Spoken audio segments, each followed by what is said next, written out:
Hi besties, welcome back to my channel. I am so happy you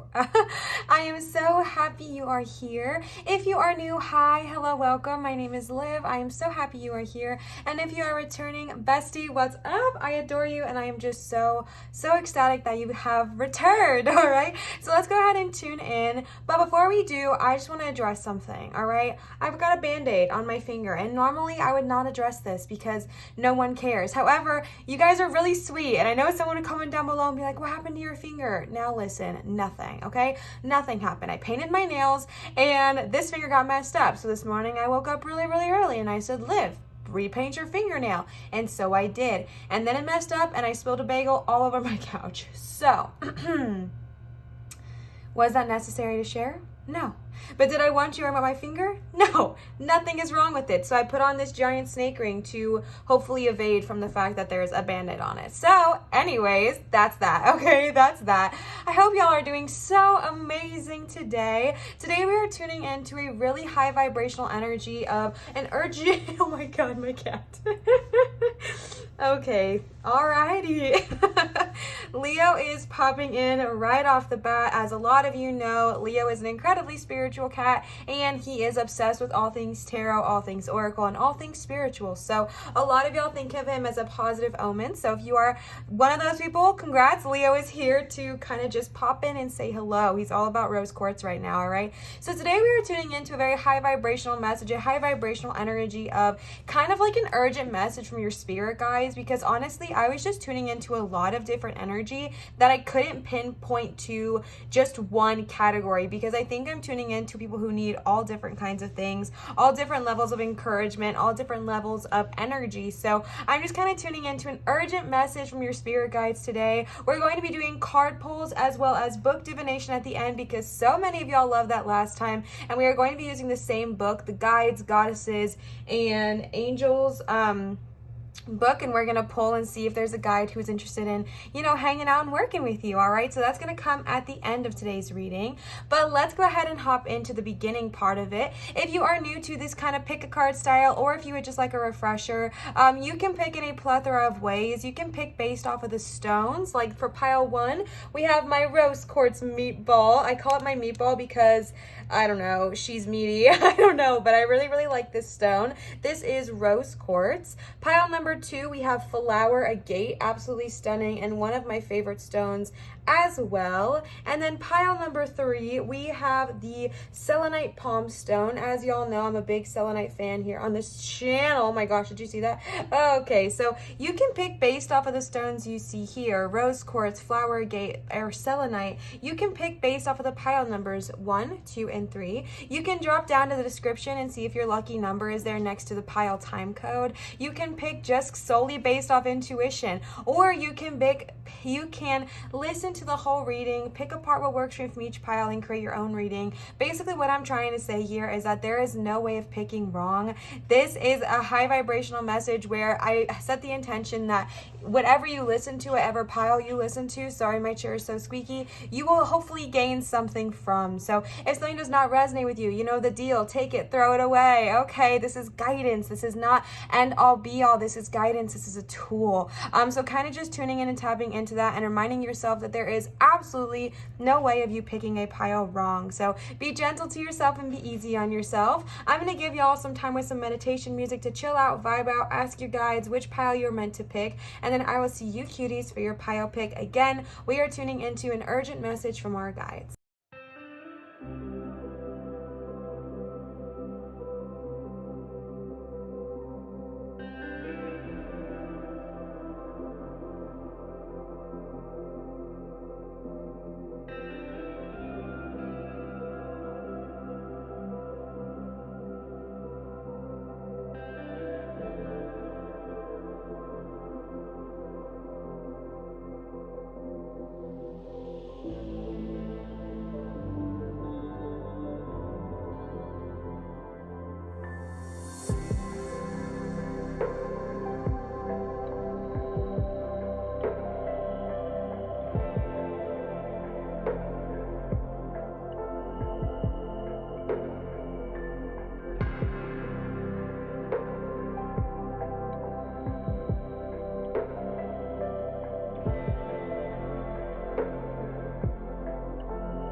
All right, pile number 1. Y'all chose the rose quartz meatball, and my boy Leo is still up here hanging out with y'all. So if you guys like Leo, I know that this is a very like positive sign for a lot of you. So Leo is here. All right, so let's go ahead and tune in and tap in. So I am using a brand new deck. I actually purchased this on Black Friday. This was my only purchase, and I just got it because it was like quite a bit of a discount, and I was wanting this deck for a while. Let me correct that. I said it was my only Black Friday purchase. I purchased 3 decks, but like my purchase was the decks. So one of the decks I got was this Kyle Gray Angels and Ancestors Oracle cards, and I am obsessed with these cards. I've only used them once for me and then once for a private reading. I love them. I think the energy of these cards is chef's kiss immaculate. Okay, I love these cards. I just think they have such a wonderful energy, and I thought there'd be no better cards to pull when we're talking about spirit guides. We're tapping into an urgent message, and these are our guides. All right, so I'm probably going to be reading the book for some of these just because I want to fully know what the cards mean, and I literally got them like a week ago, so I have not used them enough to know all the info yet. And as you know, we do not shame reading the book here. We think it's normal, we think it's great, and you can still be an awesome reader while reading the book. So just wanted to give that little disclaimer, okay? So let's go ahead and tune in and tap in. Again, we're just kind of tuning into an urgent message from our spirit guides. All right, the first card you got here is Mountain, Stand Your Ground. Okay, you got Mountain, Stand Your Ground. You got Hunter, Track Down Your Fears and Desires. Shaman, Trust in the Higher Forces. Unlock the Magic Within and Shed Your Old Skin. So I feel like with this reading for pile number 1, I feel like a lot of what we're going to be talking about for this pile is kind of releasing what does not serve us, because I think you're getting ready to welcome in the new.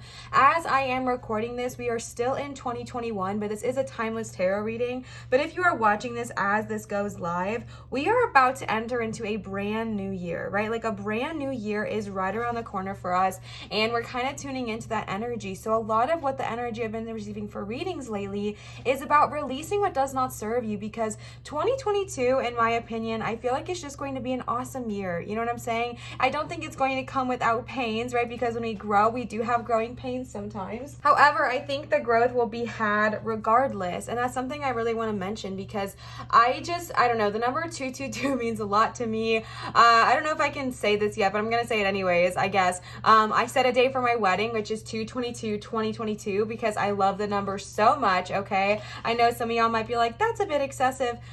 IDK. Oh no, I don't know. I don't care. Okay, I love it and it's for me. But what I'm trying to get at is that 2022, the number 222 is such a powerful number. Like, it is so powerful. It is such a loud synchronicity, and I really feel like amazing things are going to be happening this year. So I feel like for y'all, it's all about kind of releasing what does not serve you, welcoming in what does, because I think you're ready to kind of shed your old skin and bloom into the next. All right. So mountains, hold firm to what you believe in okay, why can I not read this? Hold firm to what you believe in or are focusing on, because it is absolutely right. Know that heaven and earth are supporting you. Mountains are strong and wise. They are rooted deep in the earth and reach high into the sky. They have been where they are for thousands of years. They have been home to animals. They have been climbed by humans, and they have seen seasons come and go. No matter what has happened, they have remained strong, immovable, and unshakable, and so they offer the spiritual energies of strength and resilience. Mountain energy is powerful because it's firmly rooted in Great Mother and reaches high to Great Father. If you're feeling challenged or pressured at this time, know that your spirit is more powerful than you think. You are resilient and grounded, and the energy and air of the mountains is giving you the unshakable strength to be who you are. Take time to root yourself deeply in the energy of the earth before welcoming in the energies of heaven. Talk things over with those around you, and just know that change will come. You will be whole and well at the end of this current situation, and it will not stand in the way of your future growth and expansion.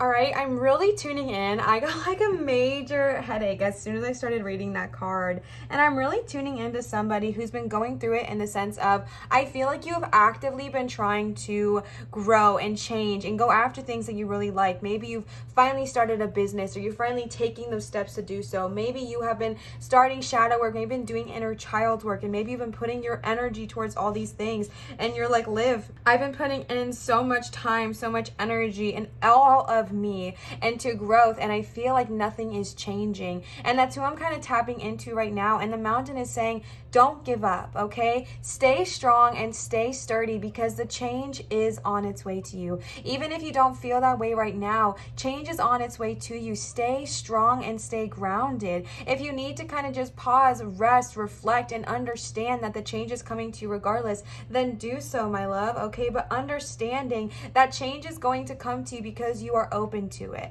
Change is on its way to you because you're ready to receive it, right? And that's when change is so powerful, because change kind of comes regardless. Seasons come and go, things bloom and things die, you know what I'm saying? Like, change is a cycle. It's going to kind of come regardless, but when you are open to receiving it, as I feel that you are, I really feel like it's going to be a magnificent time for you to kind of just be like, okay, I'm ready to receive it. So it will come, and it'll come in a way that's more easy and willing to kind of go with the flow for you. But stand your ground and don't give up. Don't lose faith on what you're going after. I'm kind of tuning into somebody who maybe has been wanting to transform their physical life lately, and you've been putting all this energy either towards getting a new home, or, you know, working on your physical health, or whatever it looks like for you. And I feel like you've just been coming up short in your mind and like not seeing the results you want to see for you. And this is saying you're still going, right? Like, you're still growing, you're still there, but you have got this, okay? You are staying strong, stay grounded, and don't give up, because a change is coming to you. The growth is on its way to you, but you have to stay strong and not give up, okay?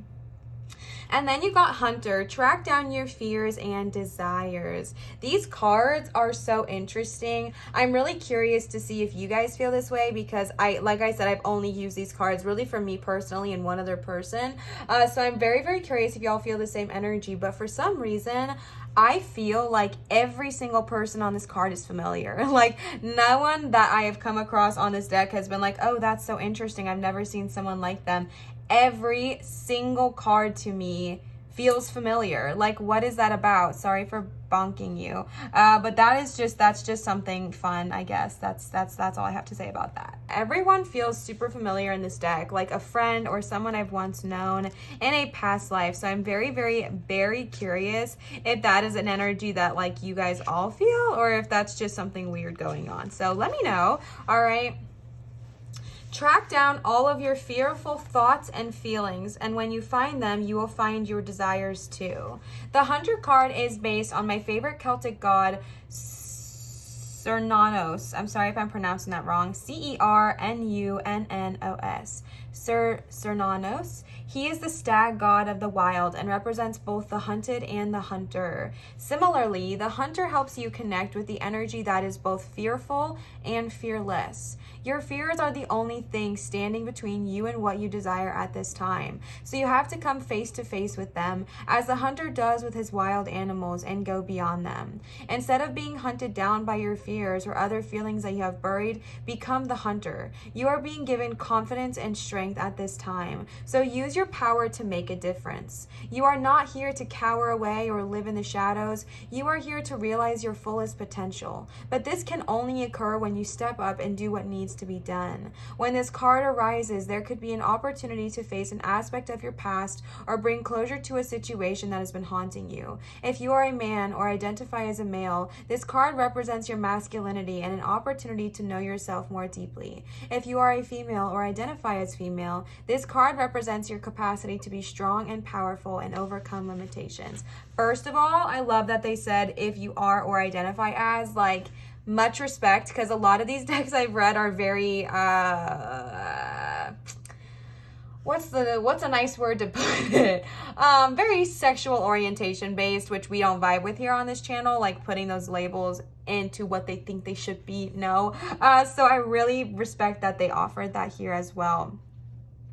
So this is all about tracking down those things that scare you. I like how it represents the hunter and the hunted, because this is so true, right? Like our fears, if we allow them to, they can completely control our life. I talked about this in a last video of mine, and I'll just give like a small trigger warning of body confidence real quick. How I let the fear of what other people thought about me control my life for decades, like literally almost my entire life. I'm in my mid-20s now, I'm almost 24, but I'm in my mid-20s now, and it literally took me till I was like 23 years old to just say, I don't give a crap, you know what I'm saying? Like, and it still is so hard for me, and I still struggle with it every single day, and that's like the energy I'm getting is like, if we allow it, our fears will hunt us down and control our life so much. Like it literally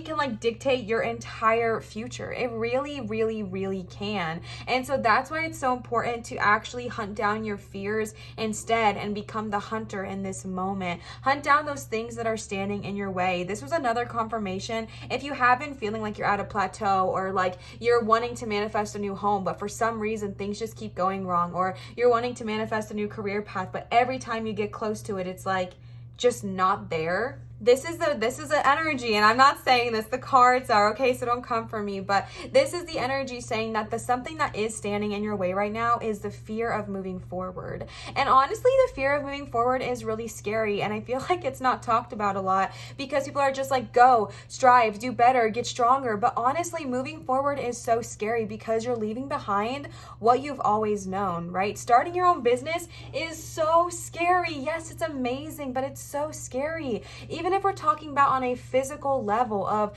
say you're wanting to transform your physical body, it is still so scary because you are leaving behind something, right? It's almost like you're losing someone or you're losing a part of yourself. But what is being told here, and I'm going to jump ahead, is that you're literally shedding the old so that way you can welcome in the new, right? And I feel this energy of fear of like, and I think it's really subconscious if I'm being honest with you, but I feel like there's this like subconscious fear that I'm tapping into a lot of people right now. And it's a fear of going forward because it's the unknown. It's a fear of going forward because it's not something you're super familiar with, maybe, you know what I mean? Like if you're starting a new business, that's scary because it's unknown, it's unfamiliar. If you're wanting to transform your physical body, that's still unknown and unfamiliar, right? If you're wanting to move homes or change locations, it can be scary. And I feel like that's something that people don't talk about a lot, is that it is sometimes really afraid. Oh my gosh, Siri's listening to me again.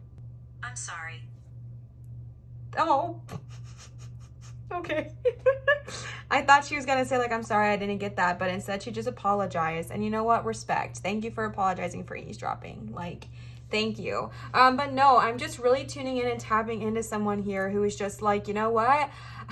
There is something scary about moving forward because you're leaving behind the old and welcoming in the new. And it's not easy peasy. It's not a smooth transition sometimes. Sometimes you have to make new friends, start a whole new life, like learn new things about yourself. Like there's so much that comes with starting new. And I just think it's not talked about a lot. But what I'm being told to tell you here is that yes, it's scary, and yes, it's unknown. But my love, you have the strength to push through. You have the strength to keep going. You have the guidance to push forward. If you feel a fear right now, or if you feel a block, sit with yourself, see where it's coming from, and then hunt it down and say, you know what? I might be afraid, but I'm stronger than my fears, right? It's not about saying, oh my gosh, that fear is so dumb. Like, why, oh my gosh, I can't believe I have that fear. No, baby, your fears are valid. Your fears are your feelings. And understand that your fears are a part of you. But in this moment, you are so much stronger than them. And you are able to say, you know what?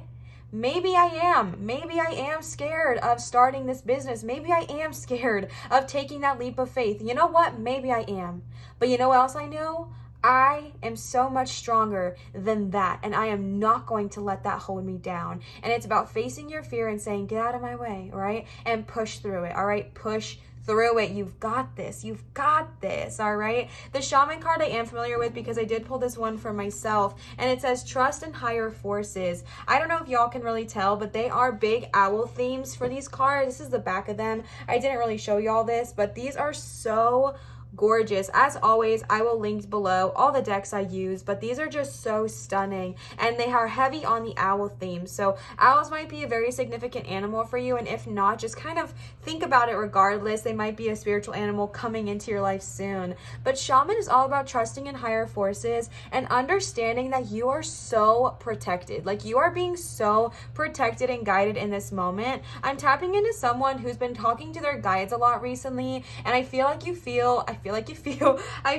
as though you feel like you're falling on deaf ears, or as though they're not listening to you, or as though they're not hearing you. And I feel like you're asking all these questions, you're doing all the things that all the cards are telling you to do, you're taking those steps, you're doing what you've been told you're supposed to do, and I feel like you're falling in short, or that is the perception on your end, is what I'm feeling, is like you're coming up short for yourself, or that you're falling on deaf ears. But what this is trying to represent is that you are so divinely guided, and you have so many troops in the sky. You have the shamans, you have your ancestors, you have all these guidance and guardians here wanting to protect you, wanting to assist you, and wanting to guide you. And the shaman card is reminding you, trust me, okay? Not me, not Liv, but I'm speaking in the shaman's point of view for a second. Trust me, okay? As the shaman, trust your guides, trust your intuition, trust the higher sources, trust the higher forces and the higher power, all right? That song Coldplay is coming to my head where it's like,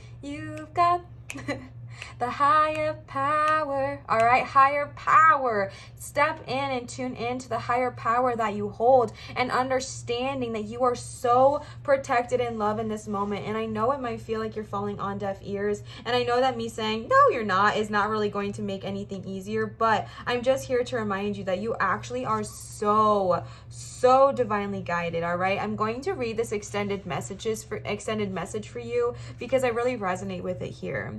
There are spiritual allies working in your favor, and their miracles will unfold and their miracles will unfold much more easily when you move into a state of trust. So call back your power, yes please, and stop allowing external forces to divert your power, and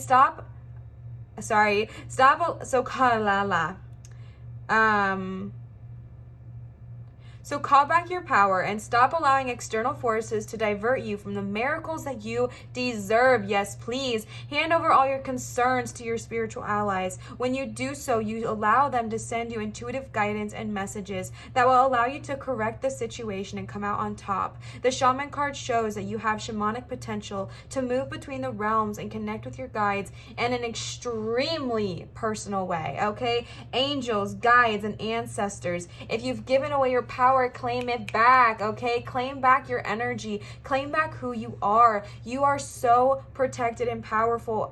You are so protected in this energy, and you are so powerful. And you know how we talked about the fear card here?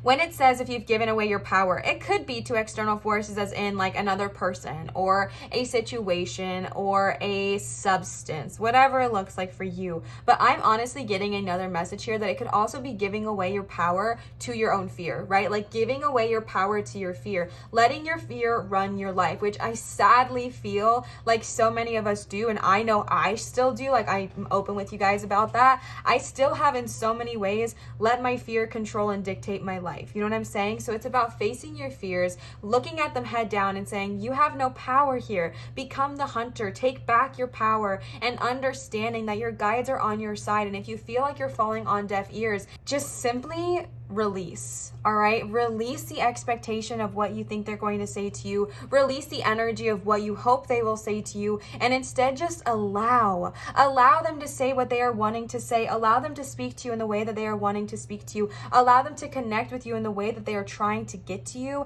and just release, allow, and receive, all right? Easier said than done. Trust me, I get it, but that is a loud message for you right now, all right? The next card you got is the Magic Guardian. How stunning is she? Do you see, or they, how stunning are they? Do you see all these like little black tribal prints all over their skin? What is that? Unlock the magic within. Sorry, I was looking at it for so long, I feel like y'all didn't get the chance. Some of these cards I still haven't fully like looked at or seen or experienced, so I'm gonna be a little giddy and excited to enjoy them as well. They have a bunch of different guardians, so this is the Magic Guardian. Stop looking outside yourself and recognize that you have incredible power within. Come on now. Okay, what? What were we just saying? All right, you have the power within you, baby. You have the power within. Magic with a K is the energy of the universe that allows you to manifest and create through the direction and power of your will. It changes according to your frequency. The magic guardian is a representation of the angel of magic who helps you direct your will to bring something into creation. Oh my God. Please listen to this next sentence. She is the angel who swirls around shamans. Besties, I need you to read this, okay? She is the angel who swirls around shamans and wise ones when they are calling on the energy of magic to help them manifest something that will be healing and supportive of their path. Oh my God, right? Oh my goddess, oh my goodness, whatever you resonate with. Swirling around the shamans, and you got it right next to the shaman card. That is magic. Okay, that's magic. She is the angel of all magic that is directed for the highest good of whoever is working with it. You are the magic. You are the answer. You have it all within you. If you've been searching for an answer or a reason to focus, recognize that all you are looking for is already within. Yes, please. You are a powerful and magical person with the capacity to direct your intentions and your will your desires into being. But your power can only be powerful when you own it. So take time to acknowledge it. Your ability to dedicate yourself to a goal and make it happen is a real gift that you are being guided to recognize now. Oh my God, I'm about to pee my pants. That is amazing. From the beginning with the get-go with the it sounded like I said gecko. With the get-go with the mountain card and tuning into your power. And if you have a goal that you're striving for, the only thing kind of stepping in your way right now is your fear. So track them down and push through them. And there you'll also see your desire, trusting in the higher forces, calling back your power, and understanding that all that you need is within you. All that you need with this is within you. If you're called to take a shamanic path, take it, baby. Take it. Okay, you got 2 cards confirming that right now. If you are called to take the shaman path, understand that you have a magic guardian here kind of protecting you and helping you bring in that energy. So call upon her whenever you need to, all right? You have the power within, but I want to read this line again. Your power can only be powerful when you own it. That's something, again, I feel like a lot of us just forget to do is own our power. We live in a society where, especially some of us more than others, I can definitely understand, but we live in a society where it's so hard to be powerful, especially for some people, like I said, for certain races, for certain cultures, for certain sexual orientations. I'm not going to say too much because, you know what I'm trying to say, okay? I know you guys can understand me. It can be so hard to stand in your power because you're told you're too bossy, you're too loud, you're too much, you're a biatch, okay? Like there's all these different things that you can be called if you stand in your power, or you're rude, you're aggressive. Baby, stand in your power and own it. Do it with kindness and compassion, but own your power. Stand in who you truly are. Stand in your truth strength, your true energy, and understand that everything you need is already within you, but the power is not powerful unless you own it, all right? I'm getting a vision of Captain Marvel right now. If you have not seen this movie, skip ahead like 30 seconds because I'm getting a spoiler, okay? But Captain Marvel was always so insanely powerful. She had, this experience when she was younger, and she had this power within her. She literally had it inside her veins. Like, she was so freaking powerful, but she had no idea. She had no idea the true capacity of her power. She was always operating at like 20% of her true powerful level. And it wasn't until she identified within herself that all that she needs is within her. She didn't need these other people telling her what to do. She didn't need these external forces making her powerful. All she needed was herself, and she became a badass, all right? Like, pardon my language, but like, she became so powerful because she recognized the power from within and said, you know what? Fall down, get back up again. Fall down, get back up again. Fall down, get back up again. Where does that power come from? Me, okay? It comes within herself. It came from within her. And that's the visual I'm getting right now, is someone who's been operating at like 20% from what they thought they had, from the power that they thought they were told that they had, but in all actuality, it's all within you. And once you identify it, your power becomes powerful. It's like it activates, all right? It activates that energy.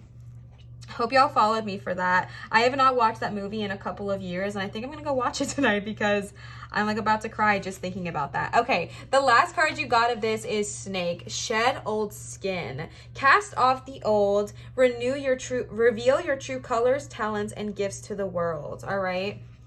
Thank you for your patience, by the way, as I read these cards, because I know that it can be a little frustrating when I get a new deck and I have to read all the cards, but I'm just so grateful because I want you to fully experience the whole energy. Also, I'm wearing a snake ring, okay? No such thing as coincidences, my love. I wore it to deflect the Band-Aid, but power regardless, all right? In many spiritual traditions, the snake offers powerful medicine. And tantric teachings, it symbolizes the kundalini, which is the powerful serpentine energy within that allows you to reach your highest spiritual potential. When the sacred ones saw a snake in nature or encountered one in a dream, they knew that there was transformation in the air. For me, the snake card not only represents the shedding of old skin, but moving beyond the limitations caused by carrying the venom of negative thoughts about others or the past. The energy of renewal is washing over your life at this time. If for some reason you feel that your true self hasn't been recognized or you've been misread by others, know this energy is now leaving you.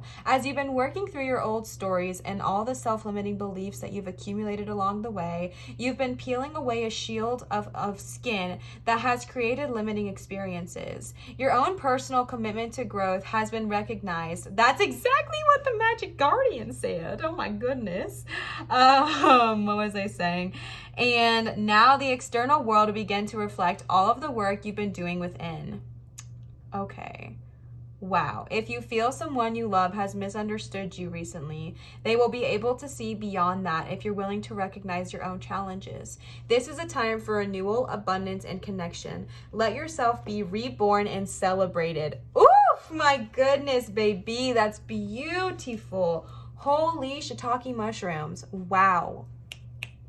My eyes are going crazy right now. That was such a powerful spread. Like, I mean, we could cap the reading off there. I'm not going to do that to you, but we could. Like, that was so powerful. I feel like we heard everything we need to hear, right? Like, all your power is within you. You are ready to renew. You are ready to grow. You are ready to let go of what does not serve you. So welcome that in and get ready for the future, all right? Get ready. Get ready for this new year. If you're watching this when I'm posting it or whenever you are watching this, whether it's in 2027, get ready, okay? Because new things are still on their way to you. The next cards I pulled for y'all were some tarot cards. These are the Mermaid Tarot. Again, all of the cards I'm using will be linked in my description if you want to check them out. So let's go ahead and see what they have to say. The first card you got is the Star. So first and foremost, I may have some Aquarius babes tapping in. The Star is the sign of the Aquarius. Age of Aquarius. All right, it's not that time, but it is the star sign, and the star represents coming into your full power and coming into your full being and really embodying all that you truly are. And again, with the Hunter card here, tracking down your fears and your desires, understanding that when you address those fears, you also find things about yourself that you truly love, right? Again, you know I love to give examples, okay? And tracking down a fear of mine of, you know, I had this awful fear, like I mentioned in my last video or one of my last videos, of people seeing me in a swimsuit, okay? I have body issues, I have body dysmorphia, and I struggled with eating disorders pretty much my entire life. I really have a hard time people seeing me in a swimsuit because I constantly thought to myself that they would be overwhelmingly thinking about negative thoughts about me instead of just enjoying their own life. Like, I don't know. I was a little bit self-obsessed in that way of constantly thinking about that. In facing that fear, because my whole life I was just like, I hate the water, I hate the beaches, I hate all of this. I just want to be in the mountains, because in mountains you wear a lot of clothes, right? So I was like, I just want to be in the mountains. I hate the water. I don't feel any joy by it. In tracing down my fear, I tracked it down and I looked at it head on. I completely forgot that I'm obsessed with water. I'm obsessed with it. I am an Aquarius, all right? Aquarius sun here. I was obsessed with water, and I still am. On my vision board, I went and I looked at it, and all of the images of places I want to go travel are by water. Even though I was scared of someone seeing me, my desires came out. My desires came through, right? Because sometimes your fears are blocking your desires so much that you can't even see them. Think of it as like a huge quarterbacker, and maybe you're like a tiny dog, and it's like your desires like the dog, but you can't see past this large large person that's standing in the way because they're blocking right there. I don't know anything about football. I don't know why I said quarterback. I don't know anything about it, but I'm imagining like defense, right? I really don't know anything about football, but I'm imagining someone like defending the dog, like, but not in a good way, more of like a, you can't get to them, they're unattainable, they're unreachable, you never deserve to see them. And the dog is like your true desire, right? This small dog is like, but I love the ocean, I love the water, I love the beach, I love being around it. And that is a desire that is lying behind a fear. And so that's just kind of an example of that. And I really do feel like when you trace down your fears and you find your desires, the star is bringing that out of you and being like, tap into who you fully are, not who your fears say you are, who you truly are. Tap into the core parts of who you are, tap into your true energy, your true nature, and see what your desires really are. What do you actually enjoy in this world? And kind of tune into that and tap into that, all right? The next card you got is the Magician, which no freaking duh, because you got the Magic Guardian card. And again, this is very similar energy. This is confirmation that you have everything you need to manifest your dream life. And I know it might not feel this way right now. I'm definitely tuning into someone who's like, I've been manifesting and nothing's happening for me. I hear you. First of all, I love you and I'm sorry if you are hurting. I really do hear you and you're not alone, okay? I just want you to know you are heard. But the energy I'm tapping into right now is saying, and again, don't come for me, okay? This is just the message. Don't come for me. But the message I'm being told to tell you is that you really do have it within. And I know that's frustrating. I know it's annoying because you're like, girl, I've been trying.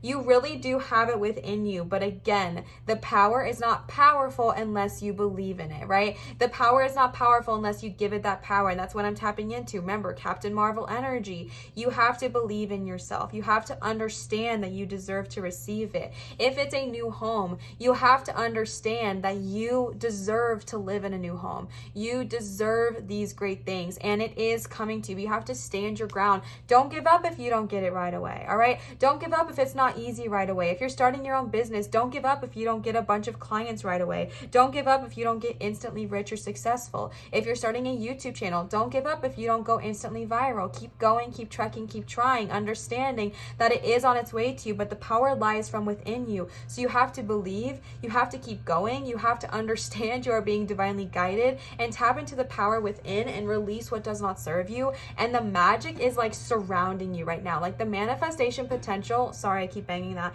The manifestation potential right now is unlimited. The only thing standing in our way is our fear. Maybe it's a fear of success, all right? Imposter syndrome is real. Your girl's got the problem, okay? Imposter syndrome is real. Maybe it's a fear of being successful. Maybe it's a fear of failing. Maybe it's a fear of what will my friends and family think if I do succeed and I have to tell them what my new career path is. Maybe it's what if this does all work out? What does that mean for who I once was, right? Maybe you're someone who's gotten kind of comfortable in the trauma, comfortable identifying with, that's just who I am, haha, that was me for a long time, right? And then I was like, if I release this, who am I? But you are more than your trauma, you are more than your fear, all right? So overcoming that, addressing that, and understand that you do have the potential to manifest your dream life, but you have to remember, okay, you have to remember that you deserve to succeed and you deserve to receive it.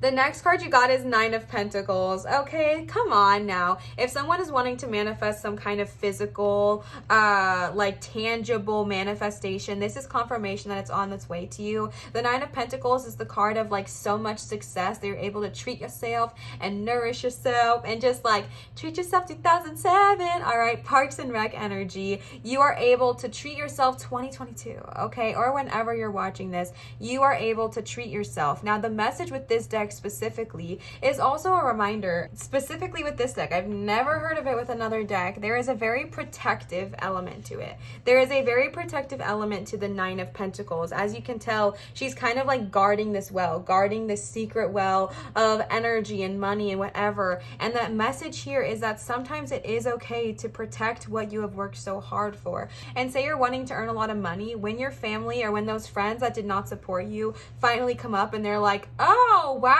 you're doing really great. Can I get some of that? It's okay to set boundaries and say no if they are taking advantage of you. It doesn't mean that you are being mean. It doesn't mean that you are being rude.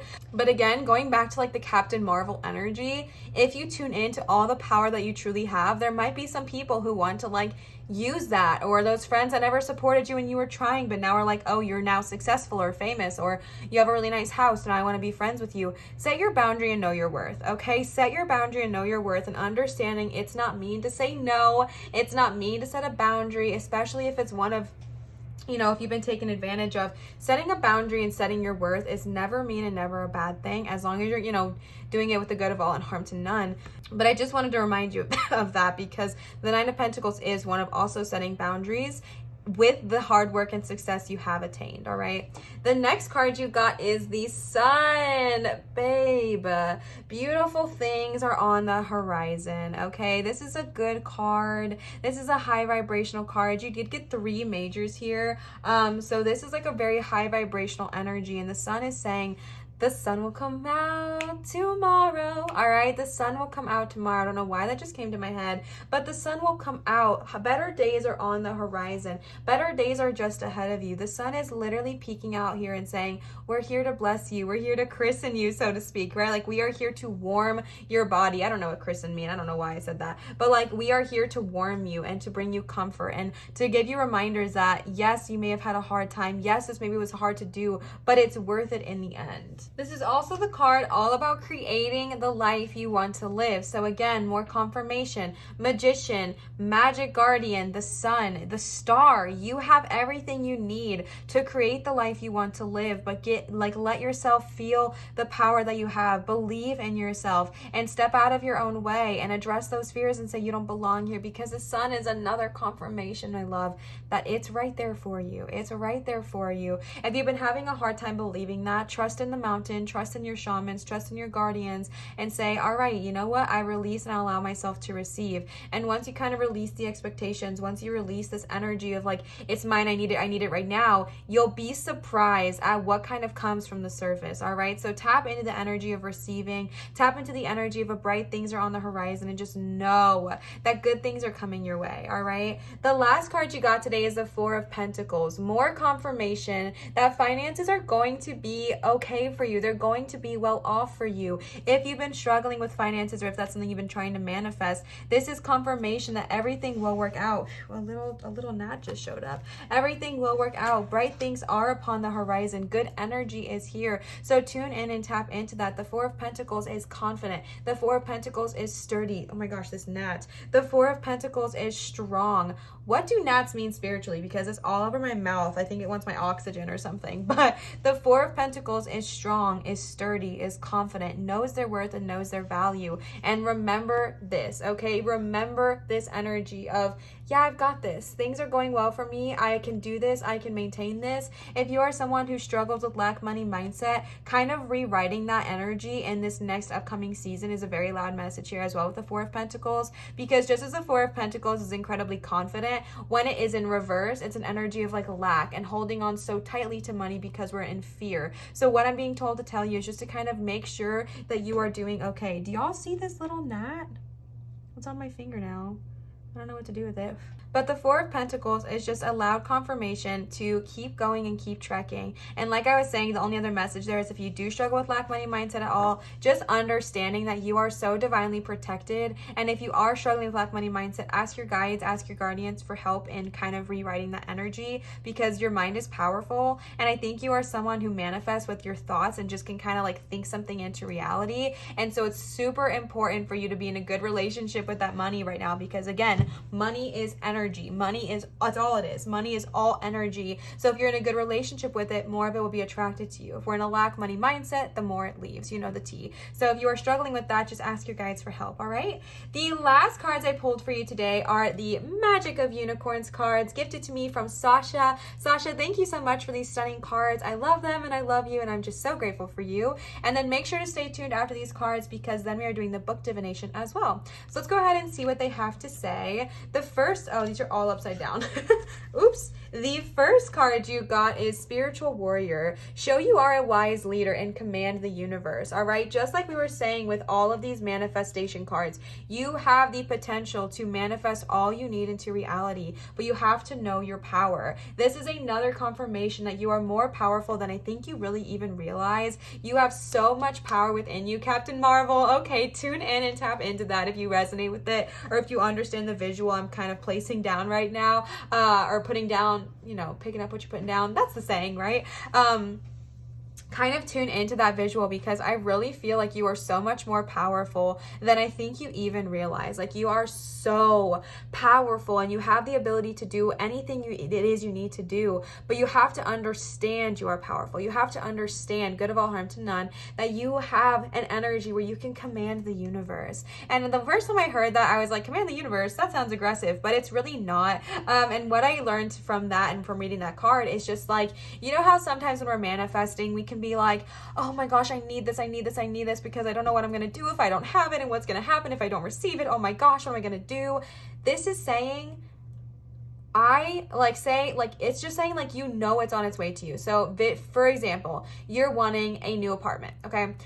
Instead of being like, I want this because I really need it. I really need to move. I don't like where I live. Oh my goodness, what am I going to do? How am I going to afford this? What am I going to do? I don't know. No, but I need to manifest it because I know I need it. I need it. I have to have it.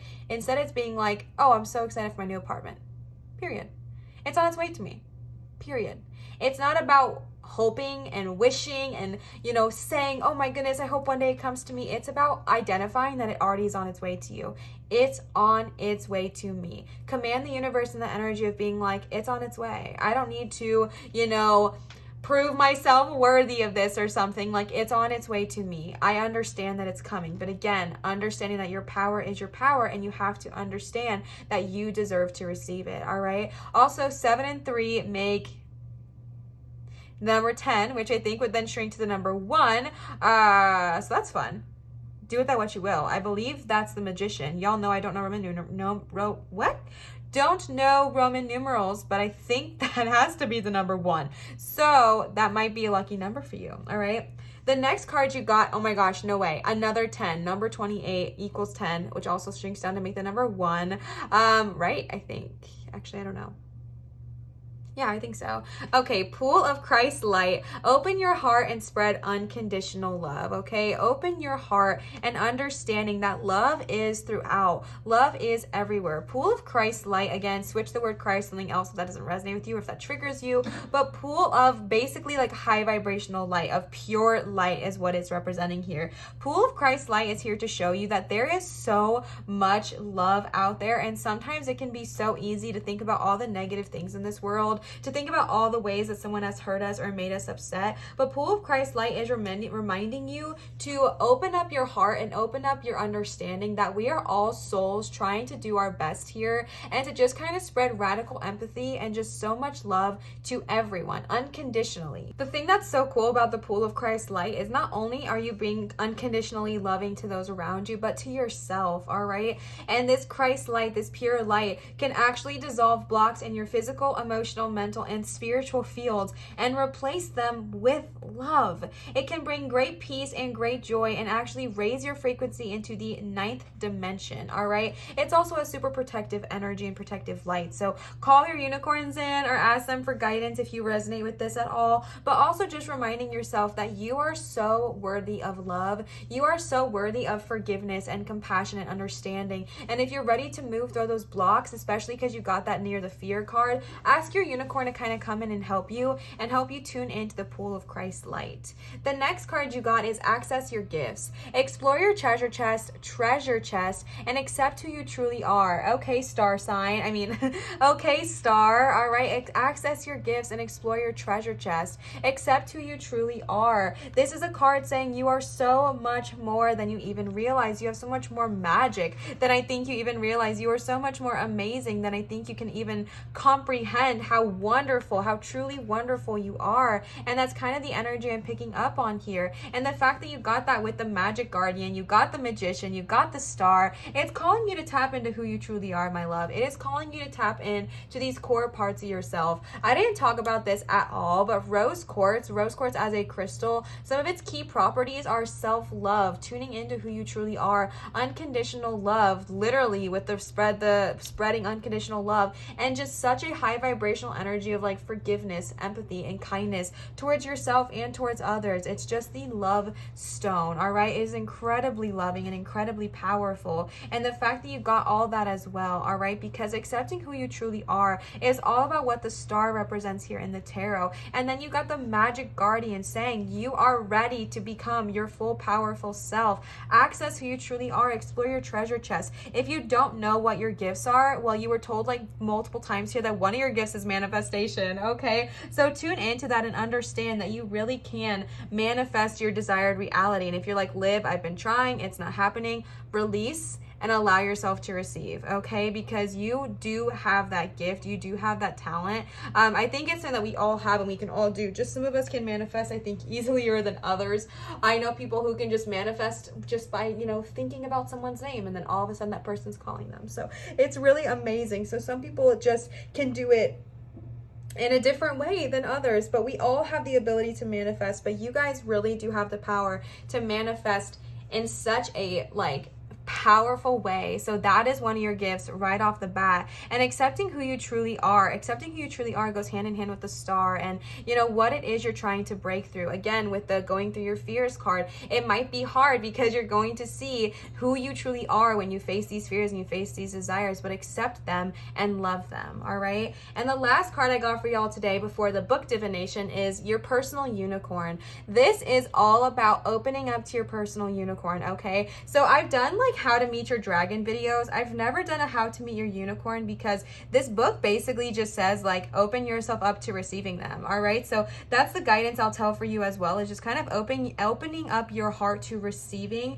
your unicorn, understanding that you do have one that wants to work with you. We all do. So kind of what I did to meet my unicorn was just sitting with it and sitting with the energy of, all right, I'm ready to receive this unicorn in any way, shape, or form that it has to like show itself to me, and then just kind of start envisioning the unicorn and envisioning its horn kind of connecting to your third eye and just building that connection. But honestly, I think if you open yourself up to receiving it, they will be there for you. And if you've been looking for an extra spiritual guardian, you just got one. All right, you just were given the gift of tuning into your personal unicorn. So don't forget about that. Holy crap, I just noticed this. 10, 37 makes 10, 28 makes 10, 10 and access your gifts, and the number 1, which I think if I'm not mistaken, 10 makes the number 1. So you got 1, 1, 1, 1, 1. Where was 1? The Magician, right? Holy cow, that is amazing. What the heck? That number is powerful for y'all. I don't know what to tell you, okay? The last thing we are doing for your reading today, I know this is a lengthy one, is we're going to do a little bit of a book divination real quick. This is the Angel, Spirit Guides, and Goddesses book. I'm going to link this down below as well. We are just going to tune in and see if there are any guides or goddesses that would like to work with you. As always, I'm going to give my disclaimer that before you work with any guides, goddesses, energies, entities, deities, anything, please protect yourself. I have given a whole round of how to protect yourself in my last video if you want to go check that out, the Spirit Guide video, or I'll just give you a quick little rundown. You can protect yourself with crystals by, you know, setting a grid of protection. You can protect yourself with your energy. You can call in Archangel Michael to help protect you, but all I really want to say is protect your energy before ever calling in a guide. Okay, this is a suggestion. Obviously, you don't have to do this, but I would highly recommend it if I were you. And protecting your energy within yourself, you can just kind of set your intention that only love and light is allowed here, only positivity and honesty is allowed here, only truth and high vibrational frequencies are allowed here. Any negative entities, energies, and auras are banished at this time. They are not welcome in this space. And just understand that you are just kind of setting it with your intention. It's super powerful, so definitely would recommend. All right, but now let's go ahead and see what angel, goddess, or spirit guide would like to work with you. Okay, pile number 1, rose quartz. Pile number 1, rose quartz. Oh my gosh, you got Vishnu. I really do think I got him for my last pile as well, the last time I did this. I love Vishnu. Okay, so I'm going to set him on top of the cards. I know it's not aesthetically pleasing, but we're going to do it that way, all right? Vishnu is associated with the Hindu religion, but again, you do not have to be a part of any religion in order to reach out to the gods or goddesses or deities. Doesn't work that way, okay? So I reach out to Vishnu all the time, and he is amazing. Vishnu will help you create anything you want. Boom. We know you all are creators, okay? Vishnu will help you renew your commitment to yourself and your spiritual growth. Yes, please. Sleep soundly and remember your dreams and finding a lost love. Vishnu loves beauty, harmony, and order. So in order to invocate him, you can write a letter and simply ask for his help to him, like write a letter to him. You can also light a blue or yellow candle and burn the letter, but you do not have to do that. You definitely can still write or still burn the candle but not burn the letter. You can bury the letter. You can hold on to it for later. If you're not in a position to burn it, that's totally okay. It works regardless. But Vishnu is amazing. He is a god of Hinduism, and he is just so phenomenal. So I'm so excited y'all got him. If y'all got him for when I did the spirit or the angel number reading, definitely tune into this, okay? Because he's popping up again, and I know he was in a certain pile for my last video too. So definitely reach out to Vishnu if you feel called to do so. But again, always protect yourself before you do. That's just my 2 cents, all right? Pile number 1, rose quartz. I absolutely love y'all. This was such a fun reading and such a wonderful pile. I really hope this resonated, and thank you for your patience with me for reading my new deck. I think it's so cool. So to me, it's super worth it, but I hope y'all like it as well. I'm so grateful for all of you. Thank you so much to Sasha for the gorgeous Magic of Unicorns Oracle cards. Everything used here today, the books and all the cards, are going to be linked in my description down below. So definitely check it out if you're wanting to purchase any of them. And I wanted to let y'all know I do accept tips and donations via PayPal or via Venmo, which is always in my description or listed here on the screen. A couple of you told me that my PayPal is not working, and I don't know why. If you type in the name Lives Light, for some reason it's not popping up. But if you're wanting to donate to me through PayPal, the direct link is in my description. So all you have to do is click on that, and it'll take you straight to my PayPal. So thank you so much to those of you who have tipped and donated. It is never required nor an expectation, just received with so much gratitude. All right. And I wanted to give y'all another reminder that I do accept private tarot readings at www.marinatarot.com. They are all done via Zoom. If you're wanting a private reading with me, that is the one and only location to do so. And if this did resonate with you, please let me know in the comments down below. One, I love interacting with y'all. It's so much fun, and I just feel like we're besties, and I love hearing about your life and what's going on with you. So definitely comment if you would like to. And then number 2, it really does help my channel grow. So if you're wanting to kind of see my channel grow and that's something you care about, or you're wanting to contribute towards, commenting, liking, subscribing, and turning on the notification bell, it makes a huge difference for me and my channel. So definitely do that if you are wanting to kind of help my channel grow or wanting to contribute to that in that way. And also, we're just besties, and I love communicating with you. All right. So pile number 1, I love you. I hope this resonated. Always remember to show others love, show your light, and shine so bright. And I will see you cuties for my next video. Bye. All right, pile number 2, y'all chose the flower agate stone. It is absolutely gorgeous. So let's go ahead and see what it has to say. Before we even get started, I'm gonna let y'all know that I'm using a brand new deck today. This is the Angels and Ancestors Oracle cards by Kyle Gray. And as always, these will all be linked down below in my description if you are wanting to purchase them yourself. But the reason I'm telling you that they are new is because I might need to read some of the book of for the cards, because I've only ever pulled these cards twice, once for a deck interview for myself and then once for a private reading, and that's it. So I'm definitely still getting familiar with them. I just got them on Black Friday, for Black Friday, so I got them on like Sunday or something. I don't remember, on Monday. But yeah, so let's go ahead and tune in. As a reminder, we're tuning in and tapping into the energy of an urgent message from your spirit guides, all right? Right off the bat, I kind of am getting a similar energy between y'all's reading and pile number 1's reading. So if this reading resonates with you, you might want to go listen to pile number 1 as well. All right, the first card you got is Arrow. Surround yourself with protective energy. So I did get actually 4 of these cards when I was doing the reading for myself, so I know what a couple of these are, and this being one of them. I really do feel, like I said, that this one and pile number one energy is very similar. So if you resonate, definitely tune in, and maybe go watch pile number one as well, because surrounding yourself with protective energy, this shows me that someone I'm tuning in or tapping into lately has just really been feeling like they need an extra bout of protection, or maybe you don't, oopsies, maybe you don't feel like you need the protection, but maybe it's something that's being offered to you. If you've been going through anything difficult, I know that 2020 and 2021 have kind of been really rocky years for a lot of us. And if you're watching this while I'm posting it, we are about to enter into the year of 2022. And I really just feel like you are being kind of called to grow and change and move and just be you, be your true self. And I feel this energy to remind you that you are so completely protected on this path, even when it doesn't feel that way, even when it feels, even when it feels like you are completely alone. You are truly not. You are so protected.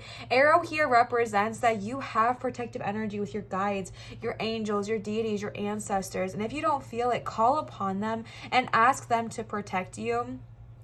I'm going to jump right here for a second, because this card here, okay, this card here is literally the feminine energy of Archangel Michael, all right? They are called Protection Guardian. And so the reason I'm jumping, the reason I'm jumping ahead real quick to this one is because when I was saying call upon your guides, Archangel Michael was really loud for me. Or you can call on the feminine version of Archangel Michael, which is the Protection Guardian in this deck. And you can ask them for help. You can ask them for protection. They are here again to remind you that you are so incredibly protected. And it's okay to drop your shields and be your true self. It is okay to be who you truly are and who you've always wanted to be, being in your own authenticity, which again was a loud message for pile number one. So if you've already watched pile number one, this might be reiterating for you, but really just standing in your own truth and your own authenticity, and that you're completely protected in this situation. If you feel like you do need extra protection, maybe call upon Archangel Michael or the Protection Guardian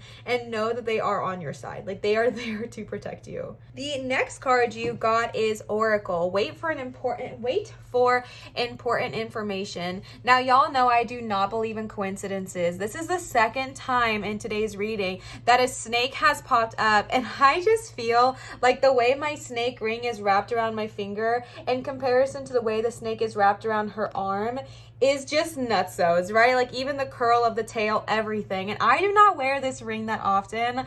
Like, what is up with that? Okay, what the heck? But maybe y'all don't see it, but I feel like those look really, really similar, like almost like counterparts. So the Oracle, like I said, I did pull this one as well, so I do know what this is all about. And this is all about reminding you that you are a divine channel. You are someone who really can communicate with the divine. Maybe you are a tarot reader or an oracle reader, or have a desire to be, or maybe you are a Reiki healer, or maybe you are a shaman, or maybe you are a nurse, or maybe you are a light worker, or maybe you are a psychic, or, you know, someone who's really in tune with their powers. Whatever it looks like for you, the Oracle here is to remind you that you have such a gift, okay? You have such a gift to connect with the divine, to connect with a higher power. Again, I really do feel like we all have the ability to do so, but with the Oracle card here, it's here to remind you that you can do it, and you can do it so easily, so don't forget about that gift that you have. It's also about being open and receptive to information.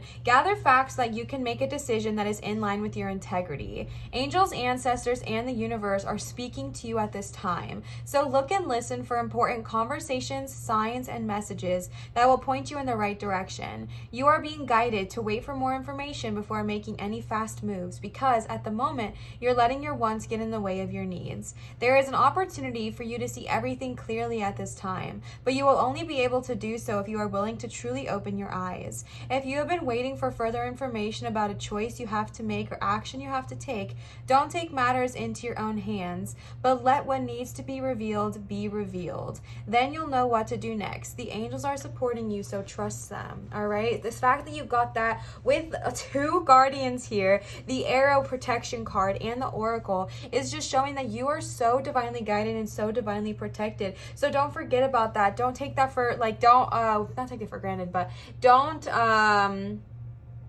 I don't even know what I'm trying to say. Like, really tune into that and remind yourself that you have that, all right?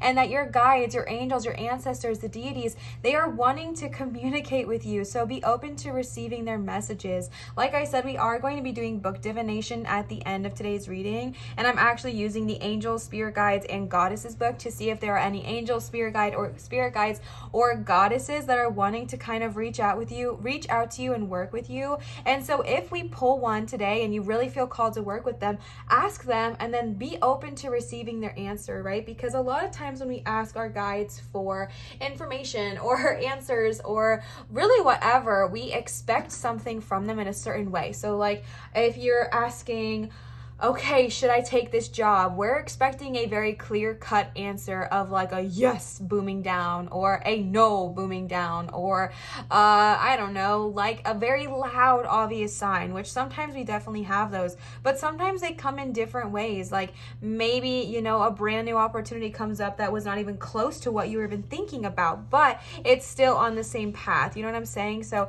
it's really just about being open to receiving what they're trying to say, not what we expect them to say. And that's a loud message I'm getting here with the oracle, is just to kind of be open and be receptive to what your guides are trying to say to you in this moment. The next card you got is Knight. Be brave and honest. I have never pulled this card or never even seen this card, so we will go ahead and read it. Like I said, I just got this deck, so a lot of these I've not really fully seen or fully engaged with, and so I'm kind of being taken back. If you can see on his face, he has a bunch of cracks on his face as well, so or maybe they're veins, I'm not quite sure, or scars. So let's go ahead and read the book for this one. Do the right thing, even if it isn't the easiest option. Stand for what you know to be right and true. The knight is a knight in shining armor, dedicated to the crown that his sword defends. In this sense, he is a protector of the Holy Grail, and therefore of your spiritual growth and expansion. He represents the warrior in you, whether you are male or female, or non-binary. Okay, it doesn't say that, but we support that here. The energy is within you. His sword and armor show he is courageous and strong, but if you look closely, you will see that he has a tear running down his face. I did see that. This shows his willingness to be vulnerable and his love for what he protects. Oh, the crack running down his face is his vulnerability and his willingness to show love. What?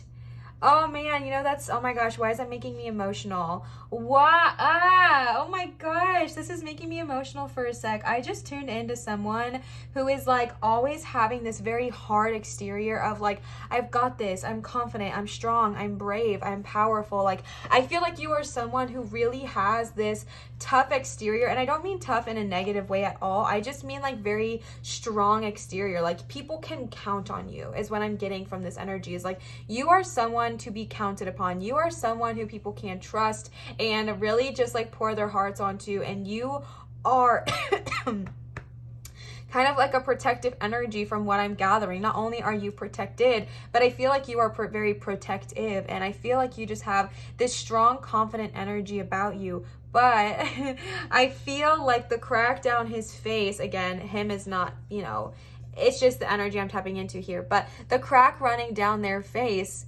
it's representing that it is okay to be vulnerable. It is okay to be vulnerable, and vulnerability does not take away from strength. Vulnerability does not take away from the power that you have. Vulnerability does not take away the capability to protect what you love. But vulnerability is a beautiful thing, and it allows you to connect deeper with people. It allows you to have deeper connections and meaningful connections, and it just is really such a beautiful thing. And the fact that you got that next to Water Guardian is making me want to cry, because I just feel like I'm tapping into someone who has such a hard time maybe showing their vulnerability due to fear of what people are going to say, or fear of someone leaving, or fear of being made fun of, or whatever it really is for you. I'm just tuning into someone who doesn't really let their vulnerable side come out, but in his card it's showing me, and I can see that you're ready to do so. Maybe you have found someone where you feel really safe and vulnerable with them, or maybe it's just even being vulnerable with yourself. But regardless, you're in a situation right now where you are brave, you are strong, you know to do the right thing, but also allow yourself to be vulnerable and show your true colors and your true emotions. The next card you got is Water Guardian, who I love. I do know this card a little bit as well because I pulled this one for me. I feel so connected to this card. As y'all know, I'm an Aquarius sun, and I know I'm not a water sign, but I'm like all about water, and I just feel so connected to her, and I love her aquamarine, you know, extensions. If y'all have seen that movie, you might know what I'm talking about, but I love this card and this energy so much, and it has such a powerful meaning. Water Guardian helps you connect with your emotions and understanding that your emotions are not a weakness. Your emotions are not something to be ashamed of. Similarly to the Knight with being vulnerable, it's really about kind of breaking that stereotype where, you know, I'm honestly tapping into some Cancer signs here because I have accidentally fallen into the like astrological Instagram feeds, like the Instagram memes, and I know a lot of times Cancers can kind of get like made fun of for being quote unquote crybabies or just like overly emotional or whatever, and I'm sure there's other signs that have these stereotypes, but I'm just tuning into Cancers for this one because what this is showing me is like, it's so often seen, if you cry, you're weak. If you're vulnerable, you're weak. If you cry, you're a baby. Like, grow up, suck it up, stop crying, stop whining. No, okay? Your emotions are beautiful. Your emotions are how you express yourself. Just because you're crying, it does not mean you're weak. Just because you're showing emotion, it does not mean you are doing anything wrong. Obviously, good of all harm to none. Y'all know the drill here, okay? But connecting with your emotions is all about seeing the beauty that lies within our emotions and taking away the shame and the guilt that comes with it, because it's just so often in society that, you know, if someone shows their emotions, they're too much or they're too emotional or they're too loud or they're so dramatic or whatever it looks like for you. But bestie, your emotions are a part of you, right? Your emotions are beautiful. Your emotions are your vulnerability, and they should be treated with love and care and compassion just like the rest of you. Y'all know I promote on this channel heavily. Feel your feels when you need to feel them, okay? And that's what the Water Guardian is all about. This message is so beautiful and I want to read it for you, okay? Take time to understand how you really feel. Know that your sensitivity is not a curse, but a gift that allows you to receive and understand messages directly from your soul. Your angels want you to know that it's okay to feel the emotions that are surfacing in you. It doesn't matter if they are joyous or sad. They are all powerful messengers that allow you to understand what you want and what you need. Taking time to breathe and acknowledge them lets them flow through you rather than crashing down on you as an overwhelming wave. Note that there are also intuitive psychic messages arising in you at this time, and unless you acknowledge everything as it comes up, you may miss important guidance that can lead you to support and love. All right, I have been reading I don't know why I just lied. My fiance has been reading and I've been enjoying the effects of her reading this book called The Mountain Is You, and they talk about when your emotions come up, just let yourself feel them and flow through them. If you feel angry, allow it to arise in you, obviously good of all harm and none, and then flow through you. Because what we often do is say we get angry at someone, we suppress it, especially if you're a Cancer and you're very much a people pleaser, you know, supportive kind of energy. We can suppress our emotions for so long, and then it just comes crashing down upon us as, you know, overwhelming anxiety and overwhelming emotions. I also want to state, I love how they talked about like your sensitivity is not a curse, because yes, this could be my Cancers, but this could also be my empaths or highly sensitive people. I know that there has been so many times in my life where I have thought my sensitivity to things is the biggest curse and the biggest burden I've ever had, when in all actuality, it is a true gift. It is completely beautiful to feel things so deeply and to understand the power that lies within being able to feel things so deeply, right? Yes, sometimes it can feel like a curse. Sometimes it can feel like the biggest burden in the world, but it truly, truly is a blessing, not a curse. It is a glorious gift that you've been given to be able to connect with others on such a deep level, to have that divine connection to spirit and to souls. So it's just about understanding that that's truly a gift. And the fact that you got that with the Knight of kind of like showing your vulnerability and cracking through that hard exterior here, I think is so powerful. So if you are someone that feels a lot of the time, allow yourself to feel them and then flow through it, all right? The next card you got is White Witch, which I have never pulled before, and I think that is so gorgeous. These cards are very owl oriented. This is what the back of the cards look like, so I think that that's really cool. And you got an owl right here. Oh my gosh, this is such, I love owls. This is such a gorgeous image. You have an owl right here as well, and she has a little butterfly tattoo on her sternum. Is that what that's called? Your sternum, your chest area. She's stunning. Oh my goodness. What? Okay, she's gorgeous. So I'm going to read this one because I have no idea what it's talking about. Be the light. I mean, I can assume, but let's give you the full shebang. Take the higher road and choose the light. Remove yourself from lower energy experiences. The White Witch card represents the maiden aspect of the triple goddesses of paganism and modern Wicca. The maiden is a gentle, innocent, and pure aspect of the goddess, a loving soul who wants nothing but the best for the whole earth. Here she is, joined by a horned owl, showing that she is willing to respect those with more wisdom and experience than she has, but she is also willing to trust what she feels to be right within. Okay, Water Guardian, with this card, you are being reminded of the goodness within. No matter what is happening to or around you, you have a choice. Choose not to be pulled into dramas, bickering, or energies that are just going to limit your joy. If you are surrounded by people who are hostile towards you or someone else, or you are in a negative situation, perhaps in your workplace, you are being invited to be the light. You are an incredible person who can really bring light. So how can you change the energy? How can you redirect the conversation of love to love? How can you protect yourself? How can you help the person that is being picked on? Or are you the one who is guilty of causing a drama? You will know the answers. Know also that you are being encouraged to shine the light you were born to share. Ooh, oh my goodness. Okay, White Witch. Gorgeous. We love that. All right. Staying away from the drama. And if you're around it all the time, like say it's in a workplace, bringing the light to the situations. This is not easy, but it makes a huge difference. Y'all know I like to take a lot of my own personal life experiences and kind of talk about them on here because so many of you have told me that the examples really help. Sorry if I just bumped everything. I used to work somewhere where there was just a ton of drama, a ton.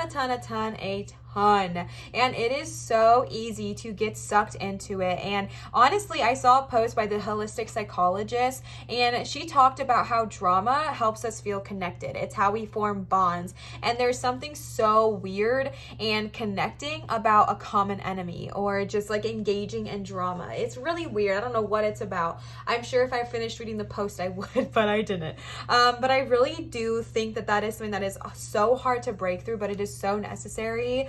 Y'all know I'm very vulnerable and open with you, okay? And just full honesty, I had a drama problem for a while. Like, I always engaged in drama.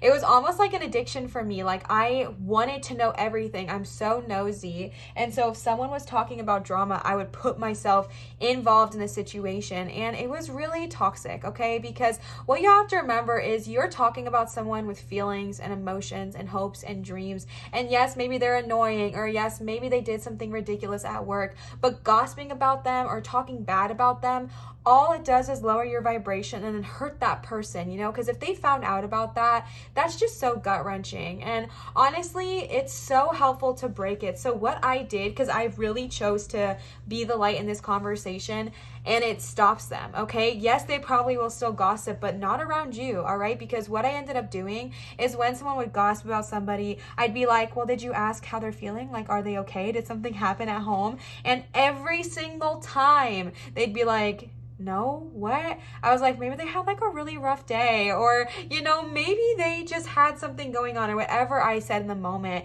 I was just kind of like, I don't know, maybe we should go talk to them and see if they're okay. Like maybe something happened at their home life, and it always shut them up, okay? Because you really put people in their place when you're like, well, what's going on? Like, are they okay? You're saying that they were so annoying, or they came into work, you know, being ridiculous. What was going on, right? And so just kind of bringing the light or sharing positivity instead. And again, it's not easy, but it changes everything. And I'll be fully honest with you, once I started living in that energy, my life changed for the better. My manifestations came to me much more quicker, and everything just kind of turned up, because when you are avoiding gossip, and not only avoiding but bringing light to gossip, it raises your vibration so much, because you are being the light you were called to be. You are being called to be honest and pure and kind and do the right thing. You know what I'm saying? So if you work in a place where you're just like, Liv, I don't know how to avoid it, it's everywhere, like they're always gossiping. One, you don't have to engage in it, okay, bestie? And two, start talking about more positive things. If they're gossiping, you can do what I did and just be like, well, has anyone checked on them? Like, how are they doing emotionally, right? Because it puts the human back in them. It makes them kind of step out of the drama and be like, I'm a human being, so are they. You know what I'm saying? Or you can just be like, all right, positive energy. I saw a really cute photo of a puppy. Here it is. Like, whatever it looks like for you. Like it said, you will know the answers. I think it's going to be different for everyone. That was just what I personally did. But definitely just separating yourself from the drama. And even if it's not at work, whether it's within your own personal life or whether it's within your family, there's a lot of family gossip, right? And then especially around this time of year with the holiday season, when I'm recording this, it is December of 2021. We're moving into 2022. This is timeless, so whenever you see it, it's for you. But if you're watching this when I'm posting it, we're going into the holiday season where drama just festers because people haven't seen each other in a long time. People have things to say. Gossip is everywhere. Surround yourself around positive energy, and if you find yourself being surrounded by that negativity, spread some light to those around you, okay? The last card you got is Spring, which I'm going to read because I'm not sure what it means. This says, embrace the change that is on the horizon and allow your dreams to come into reality. Spring is an exciting time because it has so much potential. Animals are coming out of hibernation, flowers are pushing up through the soil, and the days are getting lighter and brighter. The Spring card features a wild hare because in Celtic animal medicine, the hare brings intuition and rebirth. Aw. Hares are highly fertile beings, and so their medicine can bring dreams to life. You are ready to bring to life all of your ideas, inspiration, and projects. When this card appears, you are moving into a space that allows you to really grow, expand, and create in a way you've never done before. There are opportunities for abundance, including financial growth. And if you're starting something new, prepare for major expansion in your life and soul. When the Spring card arrives in the future position of a spread, or as the last card in the reading, it can also indicate that the coming spring will usher in important energies with regards to your questions or intentions. You definitely did get it as the last card in your spread. All right, change is on the horizon. New things are coming into fruition, and expect new positive energies, whether it's with your intentions or your questions. All right, okie doke. And then I pulled some oracle cards for you. These are the Magic of Unicorns oracle cards from Sasha. Sasha, thank you so much for these. I love them and I love you. Let's go ahead and see what they have to say. Again, I feel like I skipped this one, but I didn't. Remember, this was the protector one as well with the arrow. That's why I just did it kind of out of order. All right, the first card you got is number 7. Listen to your heart. Why am I having so much clairaudience today? I don't think that's what it's called, but like I'm just getting all of these songs, okay? Listen to your heart. Awaken your psychic abilities and tune into the infinite. No surprise when you got the oracle there, all right? Tune into your heart. Awaken your psychic abilities. There is definitely someone listening who has been kind of just maybe either just starting tarot or just starting their psychic abilities, and you're like, I don't know if I'm doing it right. I don't know if this is working. It's working, okay? It is a working, bestie. Things are looking up. Things are looking brighter for you, okay? Also, if you are just awakening your psychic abilities in general, tune in and tap into that because this is happening for you. Your psychic abilities are like kind of boiling, and they're ready to burst. They're ready to come out to play. Good of all harm to none. They're ready to show themselves. They're ready to be who they are. They're ready to expand your mind and expand your knowledge. So with the oracle card, waiting for that important information, being a divine channel, understanding that your guides are trying to talk to you. So open yourself up to receiving. This is more confirmation that number 7 is here to say, yeah, we're really trying to speak to you. Is that a snake? What? Are you kidding me? Oh wait, where is it? There it is. That is a snake on the tree. I do not believe in coincidences, y'all. I have not worn this ring that much, And this is like the first time I've worn it in a while. And you got the snake. You got the snake. What is happening? It was in pile 1, 2. What the heck? Okay. Listen to your heart and awaken your psychic abilities. Tune into the gifts you are receiving. If you have a hard time believing any of that, just kind of sit with yourself, meditate, ask your guides what they are trying to say, and then allow yourself to receive the messages, all right? Also, number 7 might be a number to keep your eye out for, all right? The next card you got is number 31, which combines to make the number 4, Cosmic Emerald. Create perfect health, access divine abundance. Ooh, I've never pulled this card. I'm excited. Okay, let's see what this one has to say, because y'all, I have no idea. I mean, like I said, when I say I have no idea, I definitely get like an intuitive message, which I will still deliver. But if I've never pulled the card, I want you to have the full experience. You know what I'm saying? So let's see what it has to say. This is the card of abundance. Yes, please. It invites you to expand what you believe you deserve and accept plenty from the benevolent universe. Also, this is Archangel's Raphael, and I love Raphael. I work with Raphael all the time when it comes to healing. As y'all know, I have a pretty serious injury, and sometimes it really gets me in my feels because I feel, like, I don't know, it's hard, being young and not being able to kind of live your life, which I'm sure a lot of you understand on here as well. But if you ever are kind of needing help with your heart chakra, or just kind of working with your health, Archangel Raphael is so helpful. Okay. Oh, I'm just so happy he's here. Okay.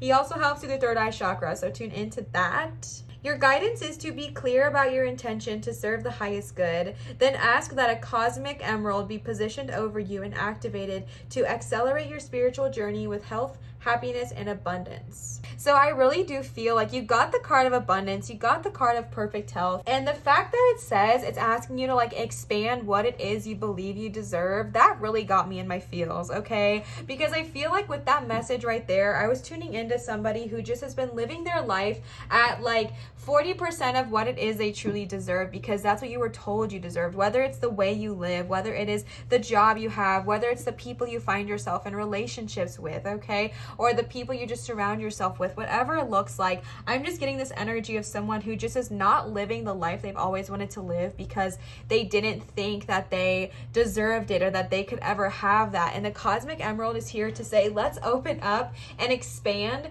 what it is we feel like we truly deserve. Expand what it is we think that we are worthy of, right? Because sometimes if we've just been living our life at, 30-40%, that's what we think that we're deserving of. That's what we think that we are worthy of. But you deserve so much, okay? You deserve so much greatness and so much joy into this life and in this world. And so kind of understanding that and understanding that it all starts with you and that you are worth so much, but you have to believe that within yourself in order for it to come into reality. All right. And also, if you're wanting to manifest anything with like physical health, or just if you're trying to work on your physical health at all, definitely call in Archangel Raphael to help you there as well. Okay. The next card you got is number 11. Look for the signs. Pay attention and expect an answer. Look for synchronistic events, okay? Whether it's in the shape of clouds, rainbows, or certain animals or certain numbers, pay attention to that. Maybe it's with snakes, because y'all got multiple snakes present here today as well as on my ring. So maybe that is a sign for you. If you start seeing snakes, tuning in and understanding that those are spiritual animals and that they're here to talk to you. They are here to help you and help guide you. So understand and listen to them, all right? Or if you see snakes, listening to your guides. Also, you got multiple cards about how your guides are wanting to talk with you and interact with you. And I think one of the ways they're wanting to do so, or are going to try to do so, is through synchronicities and through signs. So really pay attention to them. If you see those often, really pay attention to the signs and understand that those are a way that your guides are trying to work with you. Whether you see the numbers 1111 a lot, or what number did you get here, 444, 777, if you see a combination of those numbers, or 333, whatever it looks like for you, pay attention to those numbers and understanding that those numbers, those synchronicities, are your guides trying to give you answers. I've shared this before in a couple of my videos, but if you do not know where to start with angel numbers or anything like that, say for today, for example, you see the number 111. What I like to do is either 1, pause, reflect, listen to my intuition and see what they're trying to tell me. Or if you want to look it up and get some clarification, I really enjoy Joanne's Sacred Scribe. So you could type in 111 angel number and then go to joannesacredscribes.com. It'll probably pop up when you type it in Google, and then click on that and read her message because it is always on point, okay? But either way, you can even just sit with yourself, sit with your guides, sit with your energy, and say, what are you trying to tell me? What am I not hearing? And then listen for the answers, because they are trying to talk to you, and specifically through synchronicities. The last unicorn card you got is number 39, Ascension Lift. Prepare for rapid spiritual growth. Be ready for opportunities. This also makes the number 12, which I believe combines to make the number 3. I'm not super sure, but if it does, definitely pay attention for that number as well, all right? Ascension Lift. Prepare for rapid spiritual growth and be ready for opportunities. The fact that you got that here with the hair, which was all about be ready for opportunities, be ready to grow, be ready to change, be ready to develop, shift, move, and just expand who you are. Again, I don't believe in any kind of coincidences, okay? I really do feel like you as a person, like you're ready to grow, you're ready to shift, and all of this is growth, right? Tuning into being the oracle and being ready to receive answers, protecting yourself, and understand that you are being divinely guided. Be brave, be true, be honest, do the right thing, but know that your vulnerability is not a curse but a blessing. Tuning into your emotions, understand that your emotions are a gift. And then with the White Witch here, and just doing the right thing for the right reason, you know? And then tuning into spring and growing, transforming, expecting change. All of this goes hand in hand with Ascension Lift and being prepared for a rapid spiritual growth. I feel like going through all of this, like really is zooming the process along and really stepping things forward. And then you're being reminded to be ready for opportunities, and maybe not even in the ways that you would have expected. Because when you are opening up yourself to receiving the answers from your guides, when you are opening up yourself to receiving what it is they are trying to tell you, you might be surprised with what the opportunities actually are. So be ready and be open for new opportunities right around the corner. All right?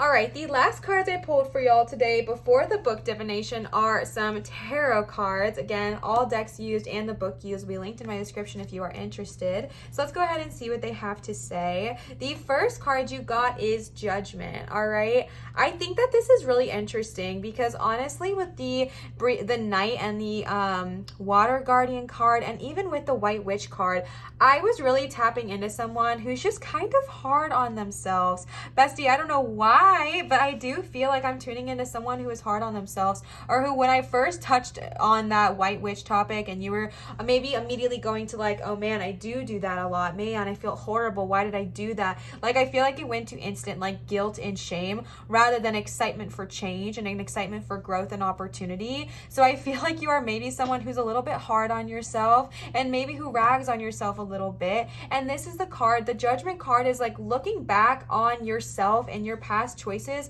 with compassion, all right? And also looking to others with compassion, looking at others with a brighter sense of, you know, okay, they're all doing their best and they're all just trying to survive. And with that White Witch card, if you started kind of ragging on yourself or beating yourself up for getting involved in the drama or being hard on yourself for making those choices in the past, the Judgment card is saying, all right, hey, listen, okay? What the most important thing is that now you identified that I don't want to do that, right? I don't want to be a part of the drama. You identified that. Amazing. I'm so proud of you. You now know that you want to grow. It doesn't mean you have to be mean to yourself or get angry with yourself for making those prior choices because you didn't understand in the moment that that's not what you wanted to do, okay? But now you do. My mom's been saying this quote for a while and I really like it. It's not, I don't know who it's from, but maybe, I don't know, maybe I'll ask her. I'm not sure who the quote is from, but the quote goes, do your best until you know better and then do better, okay? Do your best until you know better and then do better, right? And that's kind of what I'm getting here. Yes, you maybe were gossiping or maybe you were talking bad about someone, but now you know to do better, so do better. It's not about being hard on yourself or being mean to yourself or bullying yourself in the situation, but just about being understanding that, okay, this is the choice, this is kind of what happened, all right? The next card you got is the Moon. Yeah, this is kind of what I was saying. I do really feel like there is someone who's just being hard on yourself. The Moon is all about I'm just going to lay them all out actually. The moon is kind of about our suppressed energies and our suppressed emotions, kind of all coming to the surface a little bit, whether it is through meditation or whether it is through, I don't know, journeying or whatever it looks like for you. The moon kind of brings up a lot of things. The moon is a card of waking you up and showing you your deepest desires as well as kind of what's going on internally, and to kind of bring them to the surface so we can deal with them, right? It's also a very intuitive card. So I feel like that you got that with the Oracle, again, is no coincidence. But the message I'm getting here with the moon is to just really be gentle on yourself and be easy on yourself, and understanding that maybe you did make mistakes in the past, but you can right those wrongs. And even if you can't literally right the wrongs, like maybe that karmic cycle has ended and there's no way of necessarily righting it with that person, whether they are gone or something happened to them or whatever, you can right the wrong in the sense of you can change who you are in this moment. You know what I'm saying? I really just feel like this moon card is coming out to show you and remind you, because you got the emotion, the water guardian here, to allow yourself to feel your feels, allow yourself to feel your emotions, but be gentle on yourself, okay? Be gentle on yourself. The reason I'm bringing this home so much is because you got the Five of Cups, and the Five of Cups is another card that just represents like heartbreak and sadness and just feeling like lost in the sauce, okay? Don't know why I just said that. I don't know why I just said that, but feeling like lost and abandoned and just heartbroken. And I really do feel like these are all emotions that might come up when you tap into your water guardian, when you tap into the Knight card, when you tap into all of this energy of allowing yourself to really feel how you're feeling, not what your friends want you to feel, not what your children want you to feel, not what your parents want you to feel, what you want and what you are feeling. Maybe sadness will come up, maybe fears will come up, maybe excitement will come up, maybe heartbreak will come up. Whatever comes up, whatever arises, the water guardian, feel and flow. Don't suppress, because when we suppress, it just crashes down on us later. But feel your feelings and then let them flow through you, all right? Let them flow through you in a healthy way, good of all, harm to none, instead of coming down later and just really bearing down on us. And again, I'm just getting the message to remind you to be gentle on yourself when you do feel these emotions. If you start being like, oh my gosh, I made the stupidest mistake, how could I have not seen this? If you start living in hindsight, tell hindsight to go take a walk, because they're rude, okay? Obviously, if we knew things from hindsight's point of view, we wouldn't make the choices we make, but that's not why we're here on earth. We're here on earth to experience, to learn, and to grow. So go tell hindsight to take a walk. We don't want her here. It's not healthy sometimes, because we really just get stuck on, oh my gosh, if I would have just known better. You didn't know better, okay? You didn't, or else you wouldn't have done that. We all understand that. So be gentle to yourself and be like, oh my gosh, I should not have made that decision. No, put yourself back in the moment of the Five of Cups. Well, not in the Five of Cups, but of who you were before you made those choices, and understanding that you did the best you could until you know better, and now you're going to do better, all right? But be gentle on yourself when these feelings arise. And then you got Justice card, which is all about balance, and also knowing, again, the fact that you got two cards that said do the right thing. Justice is about like the truth and the right thing kind of coming to a head, and if there's any kind of situation going on, the right one, like the one that's the good for all, will prevail. And I just do not believe in coincidences, okay? I don't believe in coincidences. And you got two cards about doing the right thing, so you are really called to do the right thing, or whatever it looks like for you. So really tune into that, really tune into doing the right thing for the right reason. Justice is literally about understanding that the past cannot be changed. That's such a loud message for y'all. The past cannot be changed, but we can learn from the past to affect our future, all right? But you can't go back. We do not live in a day and age where a time machine exists and you can go back and do better in the past. It's just not, it's not there, all right? So if you made a past mistake, you can't change it, but you can change who you are in the present day moving forward and affect your energy that way. But you can't change the past. You can't change these things, but you can look on them with a brighter sense of, okay, I made these decisions, I made these choices, they were what they were, I made what I did, but but I can now affect the future by doing better now that I know better. All right. And I really do feel like this is going to push you through a spiritual journey, a spiritual growth, because that's huge. Looking back on the choices that you made with forgiveness and understanding instead of shame, guilt, and regret is huge and will really, really, really accelerate your ascension. All right. And then you got the Chariot, which is the card of go, freaking go in action. And you got the Spring card here with the hair, and you got the Ascension lift. So I really do feel like what I'm seeing here for you is almost like a future spread, which was not what I was going for. I mean, I wasn't really going for anything. I was going for just like an urgent message.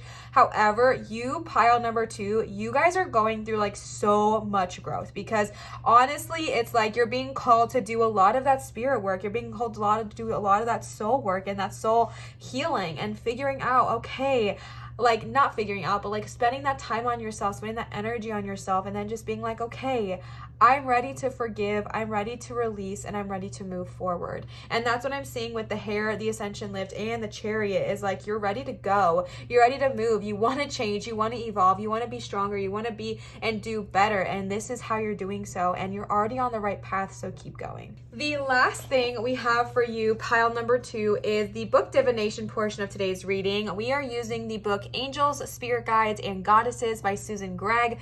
The book design like completely changed since I purchased it, so when I link it down below, it is the same book. It just might look different, but it is the same book. So this is an amazing book, and it tells you all about how to connect with them for the first time. So this is how I started working with angels, guides, and goddesses actually. So let's go ahead and see. We are going to tune into pile number 2. Before I pull any kind of page or anything like that, I want to give a quick disclaimer. I said this in my angel number video as well, so if you already know, skip ahead if you want, but I'm going to give a disclaimer that I really believe in protection before working with any energy, whether it is a goddess, whether it is a guide, whether it's an angel, whoever. Protect yourself. All right, now you don't have to do this, but it is a recommendation from me to you. Big sister moment. Okay, let me be your big sis for a second and just give you this loving encouragement. And like, I would definitely recommend this. You can protect yourself literally with crystals. You can do a crystal grid of protection with a dark stone and a light stone like tourmaline and rose quartz or regular quartz, and you can do a grid of protection in all the corners of your home, or you can just protect yourself energetically with your intention. I protect myself energetically every day, even before I do a reading, because I'm calling in energy, you know what I mean? And I'm still going to protect myself. So I say things like, only love and light is allowed in this space. Only honesty and truth is allowed in this space. I would love to, communicate clearly, honestly, and truthfully, but I only welcome love and light, high vibrational energies, entities, and auras, goddesses, guides, angels into this space at this time. Any negative or lower vibrational energies, entities, and auras are banished at this moment. You are not welcome here. It's not about being mean. It's about setting protection, okay? I really could not recommend doing this more. There are so many ways to protect yourself. You can open your Viracocha, which is a shaman technique, and you can look up videos on how to do that. I don't have the ability to show you right now. That's like a whole video. Maybe I'll make a shorts on, that's what I can do. I'll create a YouTube short on how to protect yourself, and I'll create it before this video goes up, so I'll link it. I will link it here. But if you're wanting to learn how to protect yourself, definitely do so before reaching out to your guides, your goddesses, etc. All right, so that's a recommendation from me. Obviously, you don't have to do it, because I'm not going to tell you what to do, but if you would like to listen to me from Big Sister moment, please do. Okay, so let's go ahead and see with that in mind. Angels, spirit guides, and goddesses. Pile number 2, flower agate. Who is here? Okay, interesting. Let's see. You got Shakti, and I'm also getting, hold on one second. Okay. You also got Ocean. For some reason, I was being called to literally like flip the page just 2 over, and you also got Ocean. So we're gonna give y'all a little combination one. Okay, you're gonna get 2 today. Do you see how like Ocean just wants to come, even if my thumb's not there? Ocean's like, boom, I'm here. Okay, but so is Shakti. So let's go ahead and read both. So this is associated with the religion Hindu. You do not have to be Hindu to work with the gods or guides goddesses or energies of the religion. It doesn't work that way, okay? So you can work with her regardless, all right? Shakti will help you find a fulfilling career, create abundance, get pregnant, understand your life's purpose, or connect with your divine feminine.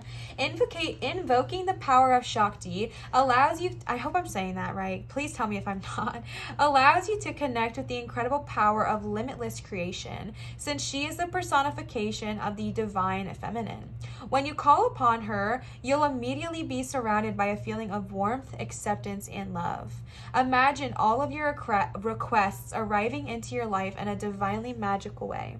A beautiful way to call upon her is to fill a nice bowl with salt water and float some flowers and perhaps a floating candle on the surface.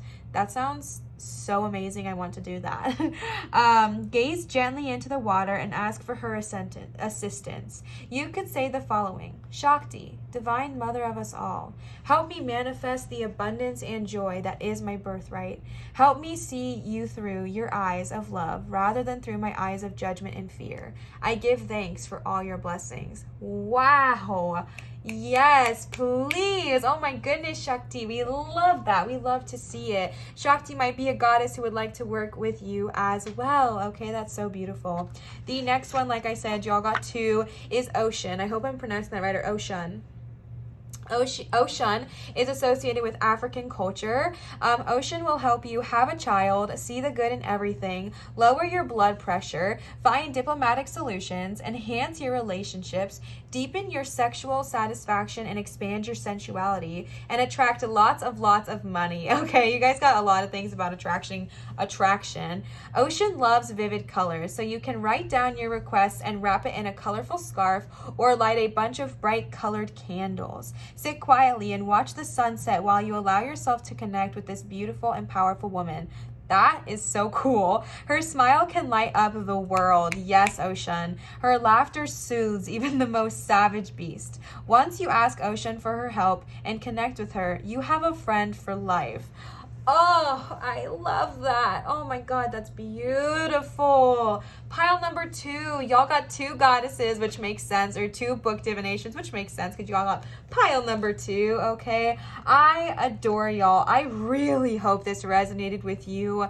Pile number 2, if it did, please leave a comment down below and let me know. 1, I love interacting with you. I feel like we're besties, and I love just connecting with you and hearing all about your life and how this is resonating. And also, it really helps my channel growth like a ton when you comment, subscribe, give a thumbs up, or turn on your notification bell. It makes a huge difference for me and my channel. So if you're wanting to see my channel grow, that's an easy way to kind of contribute towards that. All right, and I want to give another huge shout out to Sasha for the gorgeous Magic of the Unicorns Oracle cards. If you're wanting to gift to either me or my channel, my Venmo and PayPal are always linked in my description, or I'll type them on the screen here as well. A couple of you have told me that my PayPal is not working, and I don't know why. I haven't figured it out yet, but if you just go to my description and click the link, it'll take you straight to my PayPal where you can leave me tips or donations, or Venmo. Again, tips and donations are never required, nor are they an expectation, but they are received with so much gratitude. All right, so thank you so much to those of you who have tipped and donated to me. It makes a huge difference. And then I want to give you a last reminder. It's not the last reminder, I always say that. One last reminder that I do accept private readings done at www.marinastarot.com. Oh my gosh, marinastarot.com. They are all done via Zoom, and this is the one and only place to get a private reading with me, all right? I love you. I hope this resonated. Always remember to show others love, show your light, and shine so bright, and I will see you cuties for my next video. Bye, pile 2. All right, last but never least, pile number 3 with the beautiful selenite palm stone. One of my favorite stones. What is on my hand? One of my favorite stones of all time, so great choice indeed. My band-aid is wet because I just washed my hands. It's not anything weird, okay? I feel like now I made it weird, but whatever. So starting right off the bat, we are going to start with the Angels and Ancestors Oracle cards by Kyle Gray. I just got this deck. I actually just got it in the mail Saturday or Sunday, and it's only Wednesday, so I've only used this deck twice, once for a personal deck interview and then once for another a personal reading. But what I'm doing, wow, all the words, what I'm trying to tell you by that is that I'm probably going to have to read the book for quite a few of these because I don't know hardly any of them and I want to get to know them, and so I want to give you all the full experience, so I'm probably going to read the book for this one. All right, so I just want to let y'all know that. As a reminder, we are tuning in and tapping into the energy of an urgent message from our spirit guides regarding whatever it is they're really trying to say. So let's go ahead and tune in and tap in. The first card you got is Wise One. Grow within your current situation. These cards are so absolutely stunning. You might notice a lot of owls. That is one of their big plots and themes on this deck is the owls, and I love that. So let's go ahead and read this one because I've never pulled this card and it is just so incredibly unique. I think I said this for pile number 2. So I'm really curious what y'all think because for some reason, I don't know what it is about the energy of this deck, but I really feel like I know each and every single person that is in these cards. Like none of them are strangers. They all feel so familiar. And I want to know if that's like a weird thing I'm feeling or if everyone feels that way. So let me know. Knuckle down. Be reliable and committed. Be open to wisdom and insights from your elders. The Wise One represents the wisest aspect of the goddess, the crone. In paganism and modern Wicca, the crone is the fiercest, most psychic, and most aware aspect of the goddess because she has been through many of life's challenges and overcome many setbacks. On this card, the raven in her hands represents the capacity to overcome the darker times and be reborn again and again. Okay, wow. So she helps you to tap into wisdom to overcome whatever life throws at you. Wisdom being the information stored in your soul rather than the knowledge acquired in this lifetime, and to learn from the experience of your elders. The wisdom of the Wise One is based on something that the younger generation is often lacking: commitment and reliability. I don't know how true that is, but that's okay. When this card appears, you are being guided to continue working on your growth and expansion within your current situation. Be committed to your tasks and projects. It can be very easy to get bored or overwhelmed, but persevere. You are being reminded of how it feels to be let down and experience unreliability, and that is not who you were born to be. So keep working on what you're working on because it's going to be extremely beneficial for you in the long run. All right? Wow. So this is so cool. Again, I was kind of, I don't know why I keep saying the word again when I don't mean to say it, but I was kind of tuning into a similar message of in pile 1 of wanting to kind of complete something but having a block in the way. So, you know, I don't know. I kind of want to address this. I feel like there's this kind of stipulation, I don't even think that's the right word, this kind of misconception around the younger generation being Gen Z, and the ones following, which I am a part of Gen Z as well, just on the cusp of it really. But I think that there's this like overwhelming assumption that Gen Z has a really hard time being reliable and staying committed to something. And I feel like that is just a huge assumption, right? Because I don't think that that's entirely true. I personally feel like I'm one of the most committed people I've ever met. And I know a lot of other people in my same age range who also are the same way. So I just want to kind of touch on that because if you were like, I don't really know if that's true, I don't think it's quite true either. I think we have just a different way of living and a different way of thinking, and I don't think that's bad. But if you are, you know, Gen Z or younger, or if you are Gen Z or older, it does not matter in my personal opinion. The message of this card is to hunker down or knuckle down, as they like to say, and really stay committed to something. It can be very, very easy to start something and then the second it gets hard to kind of give up. Or maybe you're wanting to start something new, but you're already wanting to give up because you're not naturally good at it or it's not naturally easy for you. Don't give up, all right? Take advice from the Wise One. Take advice from the wise energy and the wise elders. And again, wisdom is knowledge from your past lives, not from knowledge or wisdom from your soul, not knowledge from the life experience you've lived or whatever. I think that's what they said. Wisdom is the information stored in your soul rather than knowledge acquired in this lifetime. Right. So I feel like this is just a card and a message to kind of keep going and stay focused. If you've been wanting to start a new project, a new goal, or continuing on a project or a goal you've already started, don't give up when it gets difficult. Don't give up if it gets tricky. Just hunker down and keep going. All right. You are being guided by the wise ones here to keep going and grow from what you experience and grow from your knowledge and the wisdom that you hold within you. All right. The next card you got is Druid. Hold the space. I've never pulled this on the web. What? Siri's so nosy. She's such a little eavesdropper. Chill out, bro. Chill out.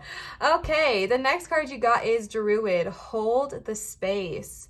Okay, not even joking. I just took my snake ring off because it was driving me crazy. And he has a snake on his arm. Do y'all see that? There has been so many snake synchronicities in every single reading today. Every single pile, especially pile number 2 was nutsos. All right, let's see. I've never pulled this card either, so let's go ahead and see what it has to say. Hold things together. Don't make any sudden moves or changes. Stand strong, knowing you are where you are supposed to be. Similar to the wise ones. Stay strong, okay? The Druids were the ancient wise ones. Oh my gosh, that's so funny. Of the British Isles. They had a deep connection with the earth, the sun, and the moon. They were the scholars who created the Oham tree language, and they were known for their creative skills in storytelling, poetry, and craftsmanship. When the Druid card appears in a reading, you're being guided to dig deep within and hold your station. Oh my gosh, literally, this wise one is such a similar message. If you're wondering what to do next or have a sense of anxiety about what is unfolding in your life, it's time to shift your perception and move back to a state of trust. Don't change your plans or do anything drastic. Just trust in the process and let everything happen as it needs to before taking any more steps. Think of a tree. It has strong roots, yet continues to grow and bear fruit. Your life will be a reflection of this. Wow, you got 2 cards saying kind of stay strong, stay true, and hold your ground, all right? Stay strong and stay firm. You don't have to move right now. You don't have to shift or change or grow right now. Just keep holding the space. Keep staying where you are. And I want to kind of talk about this for a second because I think what I'm getting from this is that I'm kind of tuning into someone who's like, but I want to grow, I want to shift, I want to change. I'm going to give you all my interpretation, okay? I still think you 100% can. Sorry, my chair is so squeaky. I think you 100% can do so and should do so. But what it's saying is not to make any drastic steps, any drastic changes, right? So if you're wanting to start your new business, you can definitely take steps to do so, but it doesn't mean you have to quit your job tomorrow before your business has even started. You know what I'm saying? Or maybe you want to find a new location or a new place to live. That's amazing.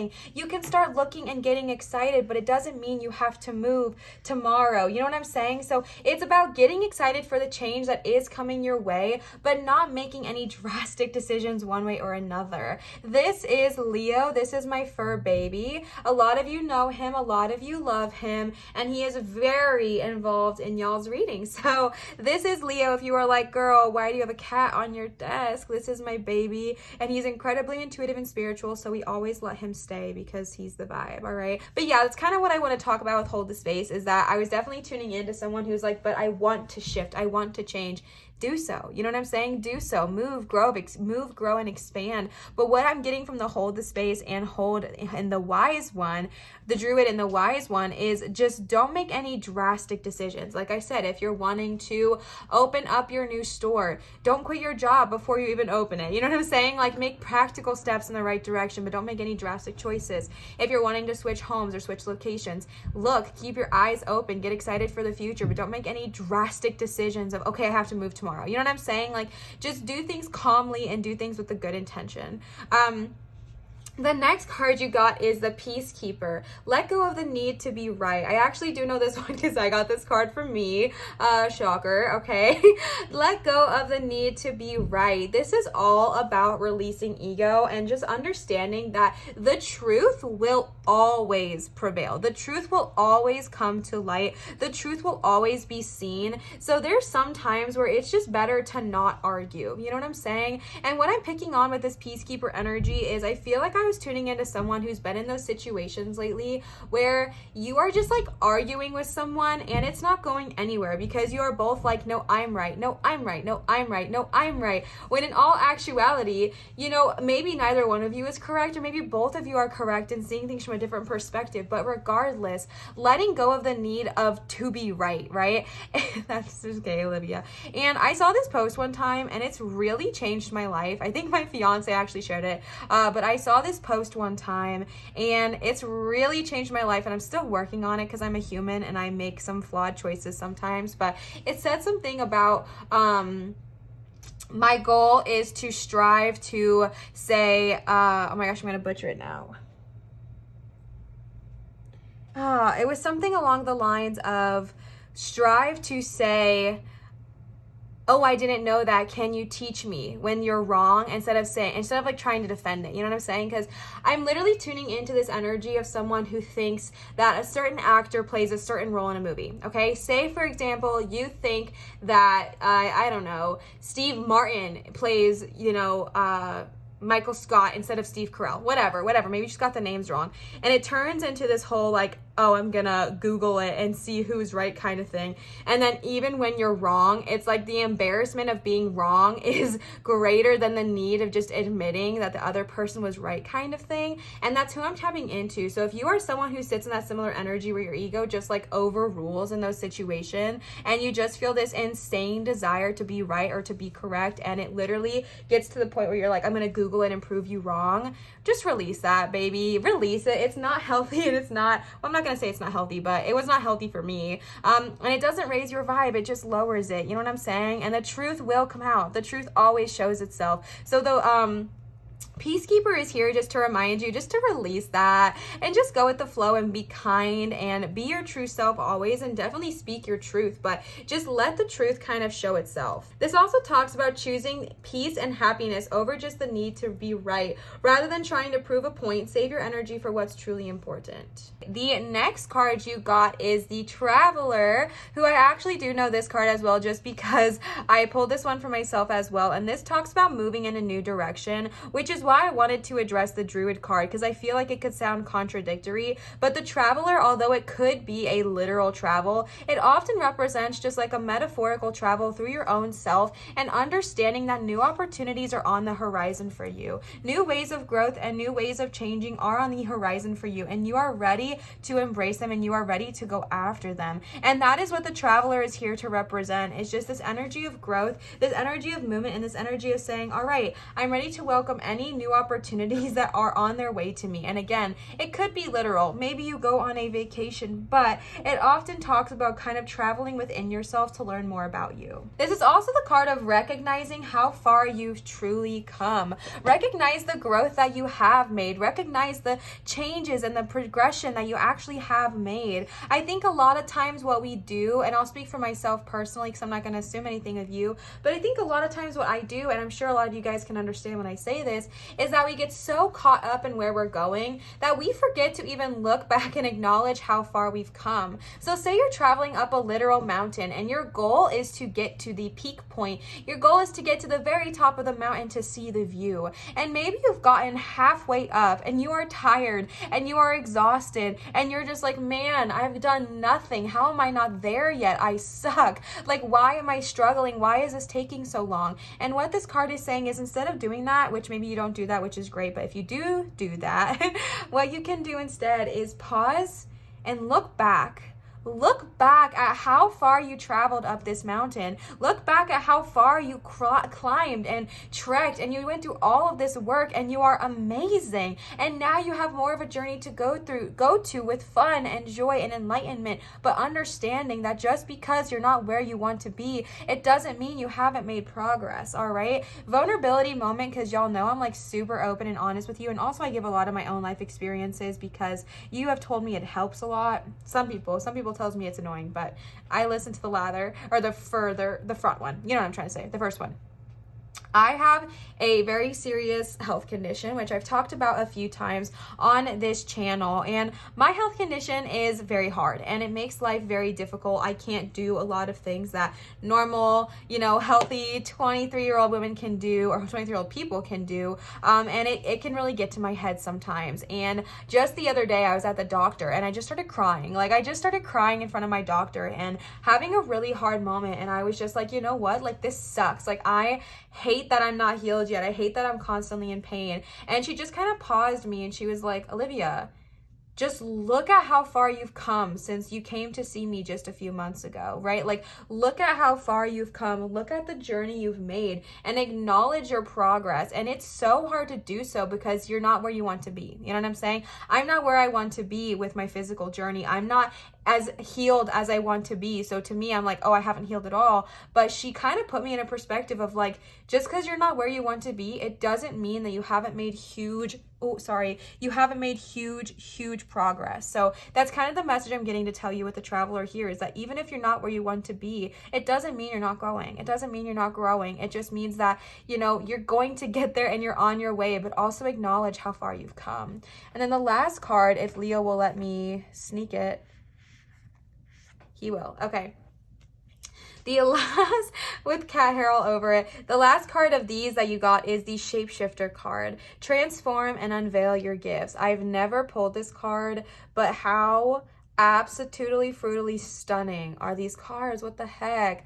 Oh my gosh, and another snake. What? Every single reading today. I knew I wore my snake ring for a reason. I was wearing it and then I'm having an allergic reaction because y'all, I got the most sensitive skin. It's ridiculous. So let's go ahead and see what this card has to say while Leo takes a nap on the desk. Okay. Take your time and focus on developing your gifts and your strengths. In shamanic traditions, a shapeshifter is either an animal that has the capacity to change between species or a shaman that has the capacity to transform into an animal to go journeying. If there is a wild animal you are particularly drawn to or fascinated by, it's probably because you can transform into one in your meditation or journeying practices to go explore in other worlds. When you shift into animal form, you can see through the world through different eyes and tap into the animal's survival skills to help you through a particular situation. This deck is super heavy in the shamanic energy, and I really, really like that. So if that resonates with you, definitely tune in. You may have been through many challenges and lows, but now you are in a space of transformation. You are moving beyond your past challenges and honing your current strengths. There are opportunities for you to discover and rediscover the gifts and talents that you were born with and born to share. All of your past experiences have only helped you see how strong you really are. You are an amazing soul who can change and transform in ways that people least expect. You have many talents that you will share in your lifetime. You are guided to stay focused on the light, knowing that it will guide you forward. When this card arrives, there's also an opportunity for you to tap into the power of your spirit animal.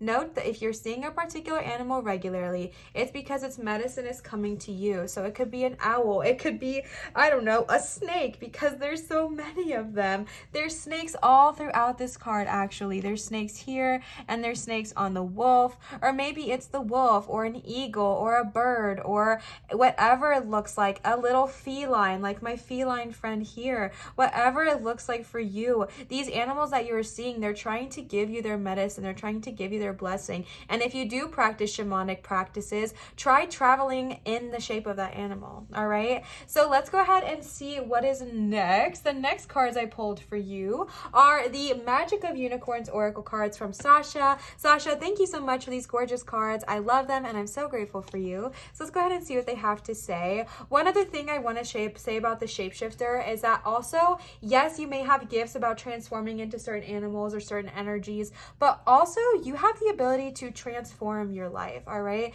you have the ability to change whatever you do not like about your life and the aspects that are not serving you. You have the ability within you to change your life to be a life that you truly enjoy living, and I just don't want you to forget that. All right, so let's go ahead and see what they have to say. The first unicorn card you got is enter the magic. Live in the now and seize the moment. Look how pretty these cards are. Sasha, thank you so much. All right, I'm going to read this one as well because I'm not super familiar with it. So let's go ahead and see what it has to say. The past is over. The future is a clean slate. The present moment is the most important there will ever be in your life. The thoughts and feelings you have and the decisions you take this very instant will create your future. This is an alchemical time of all possibilities. In this magic second, you can decide to receive the happiness that you deserve. Yes, please, okay? Live in the moment. The past cannot be changed. The past cannot be altered. I gave a similar message in pile number 2, so this is resonating with you. Maybe go check that pile out as well. But the past cannot be altered. The past cannot be changed, but you can live in the current moment. You can seize the day and seize these opportunities. You can enjoy the present moment. You can choose every single day to have a good day. And although that might sound simple, it really does work like that. All right, sometimes you can wake up in the morning and you're given an opportunity, right? You can choose whether you're going to have a great day or whether today is going to be rough and rocky and moody and things aren't going to go well for you. Whatever you choose is how the energy will follow. So choose to live a life, oh my gosh, that was a big gasp. Choose to live a life of happiness. Choose to live in the moment. Choose to choose joy, right? Choose joy. Choose to seize the day and just make the best out of every situation. You are in a transformational period where you get to choose to be happy. You are now of the awakened awareness that you understand, oh my gosh, I can choose joy, right? You did get the Peacekeeper card. So remember, choose the brighter road, choose the higher road, and choose the road where you are calm and serene and peaceful, because the truth will always prevail. So there's no need to argue or no need to fight, because it'll always show itself. So choose peace and choose happiness, all right? The next card you got is Cocoon of White Light, number 19, which equals the number 20, which goes to the number 2, I believe. Rest in perfect love, understand oneness. These cards, I feel like I pull them together all the time because the colors are just so stunning together. Being held in perfect love can affect you at the deepest level. For as you rest in it, your consciousness recognizes that everything is love, and that your ego sees situations or relationships through distorted lenses. The cocoon of white source light dissolves any feelings that you may have of separation and difference, enabling you to merge with the oneness. At a higher spiritual level, you are holding hands in amity and trust with everyone in the whole world. This is one of the most important lessons of your journey to enlightenment and ascension. So this card invites you to give yourself as long as you need to merge into love, all right? This is such a powerful message because we live in a day and age where one of the most common things to do is find differences and then separate ourselves in that way. Whether it's by the color of our skin or who we believe in or what we believe in or who we choose to identify as or who we choose to be with romantically. Like we find all these different, or what we do as a career, right? We find all these differences within one another and then we form like a wall. Like we form a literal separation gap. And the whole point of Cocoon of White Light is to kind of break that gap and understanding that we are all one. We are all a part of source. We are all a part of divine light. And sometimes it might not feel that way. Sometimes you might be really angry at someone. Maybe you're angry at a political person, or maybe you're angry at someone who has power and you're just like done. And you're like, how could I possibly show them love? How could I possibly be kind to that person? And the Cocoon of White Light is reminding you that when you are kind, when you do have unconditional love, and when you do understand that we are all the same person, it not only transforms your energy but also theirs. There has been times when I was growing up when I did this without understanding it, and I didn't realize as an adult and until I was an adult what happened. But there were times when they were kids who were just mean and bullies, and I always had this desire to befriend them and try to just show them love because I don't know, my brain was weird as a kid and I was always like, maybe they just have a bad home life, or maybe they just, I was always very empathetic, so I was always just kind of like, maybe they just had something going on. And it is insane how people change when you show them love. And I'm not saying everyone, but sometimes it really does make a huge difference. It makes a huge difference. I'm getting a very, I guess, comical video image in my head right now, and it is the movie Bad Moms Christmas. So if you have not seen that, or you don't want any spoilers, please skip ahead just like 30 seconds, but I think this is a really good analogy, so I'm going to use it. So in the movie Bad Moms Christmas, at the very, very end, we see this whole time that one of the main characters' mom, I don't even remember her name, but Mila Kunis's character's mom is just like a biatch and is mean to her and is chaotic and rude and insulting and is going through all this stuff. And it just, the whole movie is building up the stress between the mom and the daughter, and it's so chaotic. And Mila Kunis's character is just like, I'm done, get out of my life forever. And she makes that choice, and she just is, she's done with her mom, she can't handle it anymore. And then, you know, stuff happens. I won't give away too, I mean, I'm ruining like the whole movie, but then she goes and she finds her mom, and she shows her understanding, and she understands that she was just trying to do her best. That was all she was ever trying to do, was to be the best mom she could be. That's it. That was her goal in life, was to be a good mom. And Mila Kunis's character understood that. I really came on here looking like this. Hi, besties. It is me, editing Liv from the future. I just kind of wanted to step in here and address something real quick. So I'm editing this, and I can definitely hear how it could be perceived in a way that I did not intend it. And I just want to set this boundary real quick. So the way that I was intending this to be said is, if you're kind of like in an argument with someone, or, you know, there's a kid at school who's just like whatever, it just to kind of show them love with your energy and show them kindness. However, if someone is abusing you, if someone is mistreating you, if someone is manipulating you, if someone is being in any way, shape, or form abusive to you, I am not trying to say you should stay there and show them love and kindness because they also had a hard life. Absolutely not. I do not believe in that. I am not saying that, and I'm not trying to promote that. What I'm kind of getting across is more of like, in Bad Moms Christmas, once she set the boundaries and she cut it off, and I thought that was great of her. Like, yes, cut that cord. But then she talked to her dad and kind of got a different perspective on it, which is the thing I kind of failed to say while I was reading, and that's what made all the difference for her. So really, I just do not want to come on here and say that you should be nice to your abusers, or you should be nice when they treat you poorly, because that is not what I'm saying at all. However, if you are wanting to kind of feel that darkness in your soul, if you have some, because let's be honest, we all have people we don't like, you can still send them love and light without ever talking to them, speaking with them, or being friends with them. It's all about energy. And I just really wanted to promote that because I would never try to promote or encourage you to spend time around someone that just really is not good to you. So just wanted to clear that up in case that was misconstrued. But I'm going to leave the example in because I do think it's going to be good for those who need to hear it, because I was, receiving messages and stuff. But I love you. I hope that makes sense.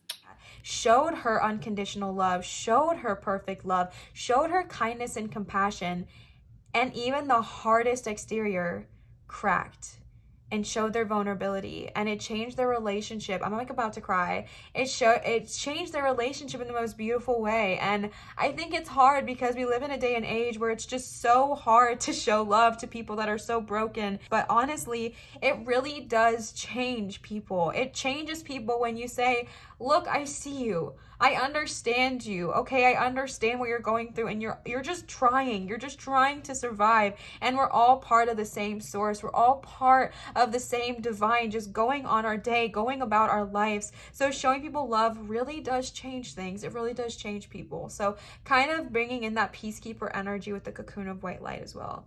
That got me in my feels for no reason. Okay, and then number 20, you got Rose Gold Cosmic Pool. Bathe in cosmic love and soak up wisdom. Now, y'all know I do not believe in coincidences, and I think this is so interesting. So you got the shapeshifter, which has a ton of animals on it, but also, if you see this owl at the very top corner, okay, Leo, this is literally... Do y'all see that? It is like the same image of the same... Okay, Leo, you're... Okay, Really? Literally, do y'all see that this is like the same owl? This is literally the same situation. Again, I don't believe in coincidences. I think that is so stinking beautiful. Again, I just think that this is so cool because you got all these animal cards in this like cosmic, very high vibrational shamanic energy. So I think that's so beautiful. Also, you got the number 20 again. So number 2 or the number 20 might definitely be a lucky number for you. Bathe in cosmic love, soak up wisdom. This whole card is about spreading so much love, so much joy, and so much kindness. Again, as we were saying, you are being called to kind of tune into that anyways and tap into that anyways, but with the rose gold cosmic pool, it's so similar to the cocoon of white light. You are being called to bring love to this planet. You are someone who is blessed to understand the divine gift of love and that we are all here just trying to do our best. We are all just going about our day-to-day trying to survive and trying to get back to the oneness. So so be compassionate towards those around you. The fact that you got all of this with Peacemaker and the Wise One, you are definitely being called to like ascend your energy to that of like a very high vibrational frequency in order to not only heal and help yourself, but to heal and help those around you as well. It's something I'm really being told to tell you here. And you got, it literally says soak up the wisdom, and you got the Wise One. Bestie, there is no such thing as coincidences, okay? You got the Wise One and soak up the wisdom. Definitely tune into your wisdom of the soul. Again, wisdom is more of like what your soul already knows rather than what you learn in this lifetime. And you are being very much called to do so. You're being very much called to tap into the wisdom, tap into the soul, the knowledge, tap into the wisdom that your soul holds, and also communicating with your wise elders as well, whether that is literal on this three-dimensional earth or energetically and spiritually. Wow, my words are just not there today. This is my third reading in one day, and on pile 3 my words kind of just stop working. The last card you got of these is Magical Crystal Cave. Switch on your inner light and bring forward your gifts. Number 21. All right, Magical Crystal Cave. This is an amethyst here, so I might have some February babes tapping in here. This is all about bringing forward your soul light, bringing forward this light. Remember how I said with that last card, I really feel like y'all are a group who's ready to just like bring forward so much light and love into this world. I stand by that so loudly because I feel like you are meant to be a beacon. Like you are meant to be a pillar of light that helps surround those around you with so much love, so much compassion, and so much kindness, and literally be like someone who holds space, right? I know we got the Druid card, which says hold space, and you got the Peacekeeper, and you got the Wise One. Like, I feel like you are so much wiser than you even realize. And again, wisdom does not have to come with age. You can be wise at the age of 20, all right? But I really feel like you are someone who is very wise, a very old soul, and I feel like you are just being called to switch on your inner light, switch on your inner guidance and your inner wisdom, and help heal those around you, because the world needs it and you have the ability to do so. So definitely tune in and tap in if that's resonating, all right? Bringing forward your gifts. I really feel like, especially with this pile, I'm tapping into someone who has a lot of spiritual energy with the Druid card and with the Shapeshifter card and with the Wise One. You might be someone who has a lot of like spiritual energy that you are kind of trying to figure out what to do with. I mean, you are given the gift of possibly shape-shifting and transforming, so tune into that if that resonates with you. I just really feel like you are someone who can hold space and open space for others, and that is a huge gift. I feel like one of your gifts definitely has to do with animals, because you got Mr. here, and you also got all these cards representing animals and their gifts. So definitely tune in to that and tap into that if that resonates. And the last cards I pulled for y'all are some tarot cards. Again, all these cards, as well as the book divination I'm going to be using, the book for the book divination, are all going to be linked down below if you are wanting to purchase any of them yourself. So let's go ahead and see what the tarot cards have to say. The first card you got is Strength. Archangel Ariel coming in clutch. The Emperor. Six of Pentacles. I think his tail is going to mess that up if I put them over here. And Knight of Pentacles. Okay. All right. I honestly feel like this is such a powerful spread. So starting right off the bat with the Strength card, this one is Archangel Ariel's calling card. So if you do like the idea of working with archangels, this is a one who would like to work with you. Archangel Ariel is amazing, but this card in general is a reminder of the strength that you hold. The imagery of this card always gets me in my feels because it literally talks about like this beautiful blue whale. I think that's the kind of whale, or the right whale. Maybe it's a right whale. This beautiful whale is so massive, and the only one of its predators when they are grown is humans. And it's so powerful. Like, it honestly makes me cry when I see it, because it's all about that it is so easy to think, oh, they don't need any help. Like, they're so much bigger than us. They're so much stronger than us. Like, they don't need me or my help. But this is saying, yes, they do, and you have the power to do so. I know I was saying I was tuning into somebody who really has the ability to make a difference in this world, make a difference in this lifetime. I really stand by that so heavily, and I think it's more than with just people who obviously and evidently need help. I think this is with people who you would think to yourself, well, they don't need me, they're fine, like they act all big and tough. Maybe it is a political person, or maybe it is someone of big standing to you, like a parental figure, or someone who just really acts like they know everything, and they're so big and they're so large and they're so tough, like they don't need my help, they don't need my love.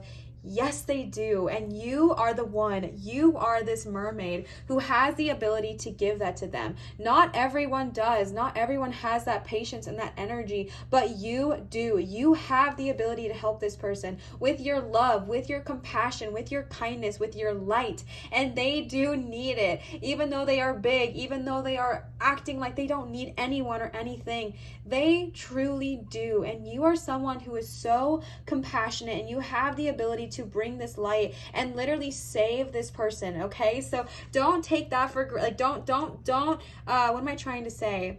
Remind yourself that just because someone seems big and strong and they don't need anything, it's not always true. All right, these people do need you. These people do need your energy. Even if they act so tough, like they don't need anyone or anything, they still need that compassion, they still need that kindness, because I really do feel like deep inside they might really be hurting. So remember that.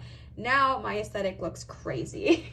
I'm not going to change this because the reading's almost over, and I'm going to put the book here. But if you're like, Liv, that looks chaotic. I know, I'm sorry. Okay, so then you got the Emperor next. And the Emperor is such a powerful energy, because the Emperor is someone who is so confident and has such a strength about them, they have such a strength about them and their energy. And the Emperor is confident. The Emperor is strong. The Emperor is someone who is not only a strong, confident figure, but is also someone who is nurturing. And they are the master of all elements, earth, wind, air, and fire, which presents a lot of, gifts and talents to them, especially if you are tapping into the druid or shamanic energy. Very, very powerful, right? The Emperor, this is representing like Poseidon in this specific deck, but this is just someone who is so strong and so confident and will not let you forget that. I really do feel like you have this potential to just change lives, okay? And that might seem like a really heavy burden, but what I'm being told to tell you here is that for you, my love,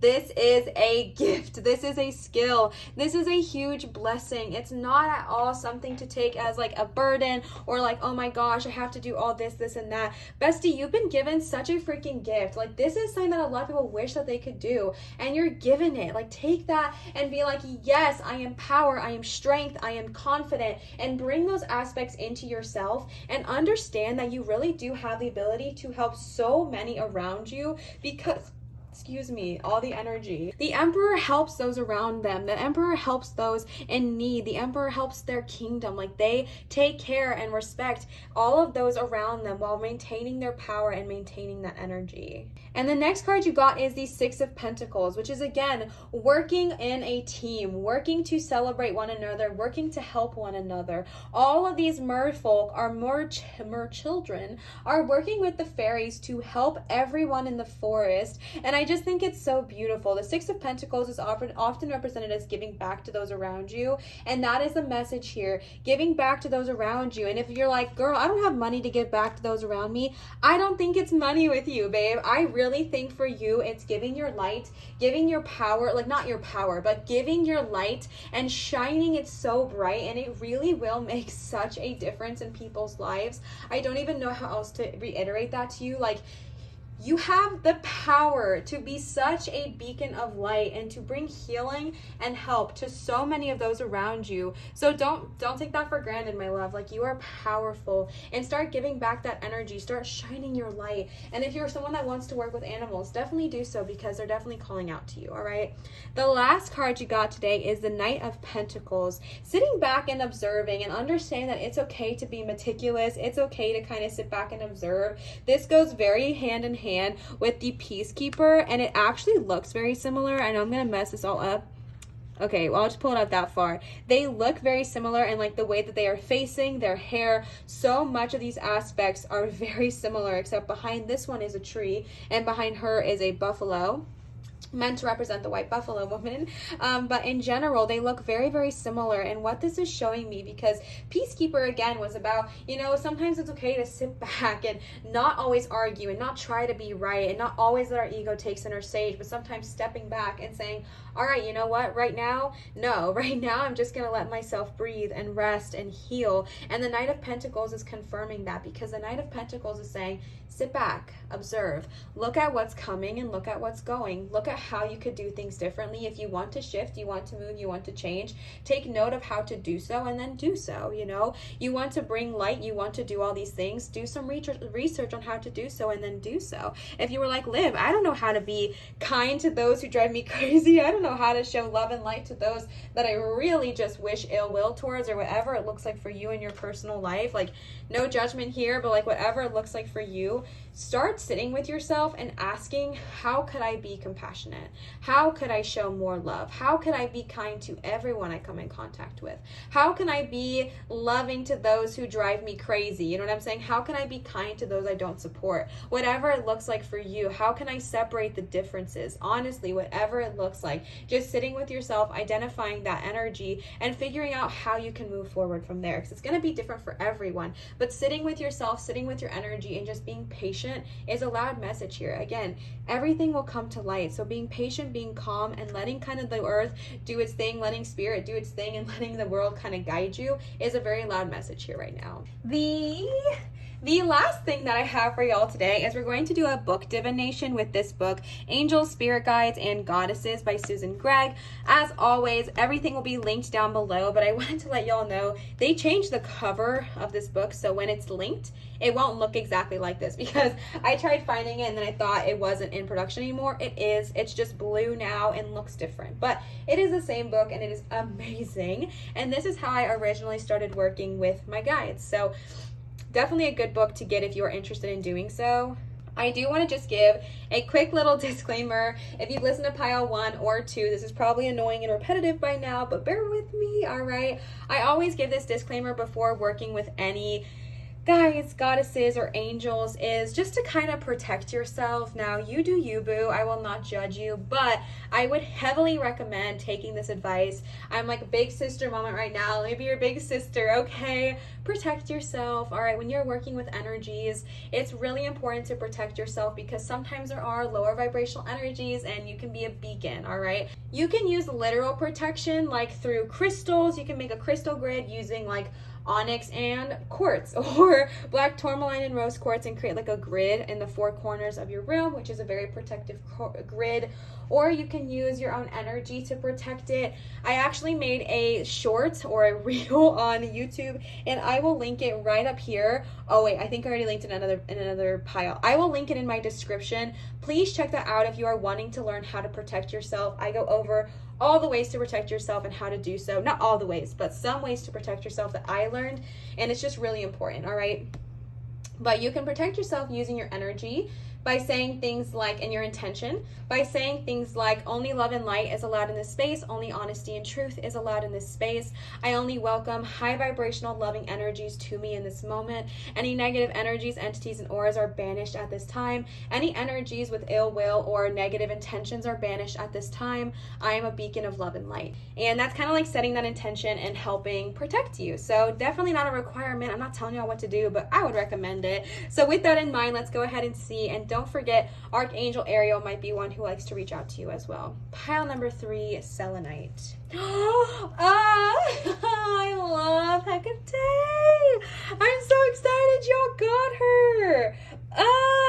This makes me so happy. Okay, and you got the shapeshifter with the wolf energy. You're kidding me.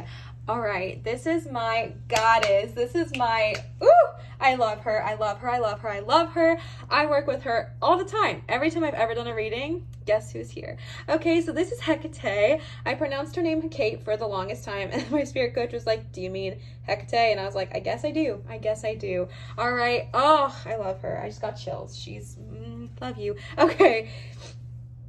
She is associated with Greek and Celtic cultures, but as a reminder, you do not have to be Greek or Celtic or be in a religion that practices her in order to work with her. Hecate will help you harness your mystical nature, yes, influence your thinking, yes, manifest your dreams, yes, have easy and pain-free childbirth, yes, open new possibilities, yes, and heal your wounded self. All right. On the night of the full moon, find a place out in nature where you can see the moonlight. As the moon rises, reach out toward the moon and call out Hecate's name. Hecate, okay? Explain the nature of your request and hold it in your heart as you watch the moon. When the moon is almost overhead, give thanks for Hecate's guidance and love and know that powerful magic has been released in your life. Yes, yes, yes, yes, yes.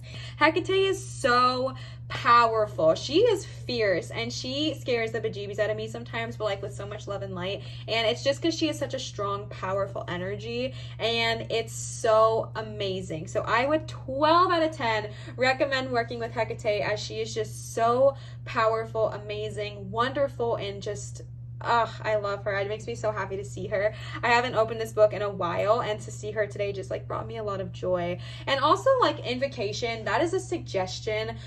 You can also just say, hey, please help me, okay? Because these goddesses, guides, and angels and deities, they all are ready and willing to work with you, but they cannot interfere until we invite them in. So this invocation is simply a suggestion. It's not the only way to work with Hecate or with any guides or goddesses, but it's just a suggestion for sure. But yeah, definitely call out to Hecate if you are interested. And I just think that that is so powerful, and I'm just so excited, and it goes so perfectly with selenite. Look at that. Mwah, chef's kiss, immaculate, okay? Pile number 3, I hope this resonated with you. I hope this vibed with you. If it did, please let me know in the comments down below. 1, I love interacting with you. I think it is so much fun, and I love the connection that we have. And 2, it really helps my channel growth when you comment, subscribe, interact on my channels by giving it like a thumbs up or turning on your notification bell. That really helps my channel. Also, watching the ads helps my channel. You don't have to, but like if you want to, I appreciate it. All of those things make such a huge difference for my channel and really help my growth. And if you are interested in seeing my channel grow, that's a really easy way to kind of contribute towards that. So yeah, if you want to do so, that's a way to do so. And I wanted to give another huge shout out to Sasha for the gorgeous Magic of Unicorns Oracle cards. I love them, and I'm so grateful for you, Sasha. If you are wanting to gift to either me or the channel, my Venmo and PayPal is always in my description, or it will be listed here on the screen as well. I had a couple of you let me know that my PayPal was not working, and I don't know why, but when you type in PayPal and you type in my Lives Light, it doesn't show up for some reason. I'm still figuring it out. But if you go to my description and click on the link that's next to PayPal, it'll take you straight there, and you'll be able to donate that way if you would like to. or my PayPal is there. Or my Venmo is there. This is never required and it's never expected. It is just received with so much love and gratitude, but it is never a requirement or an expectation. But seriously, thank you so much to those of you who have done so. It means the world to me, so thank you so much. And I wanted to give you another reminder that I do accept private tarot readings at www.marinatarot.com, which are all done via Zoom. If you are interested, definitely check them out. Also linked in my description. Pile number 3, I love you. I hope this resonated. Always remember to show others love, show your light and shine so bright, and I will see you cuties for my next video. Bye, Pile 3.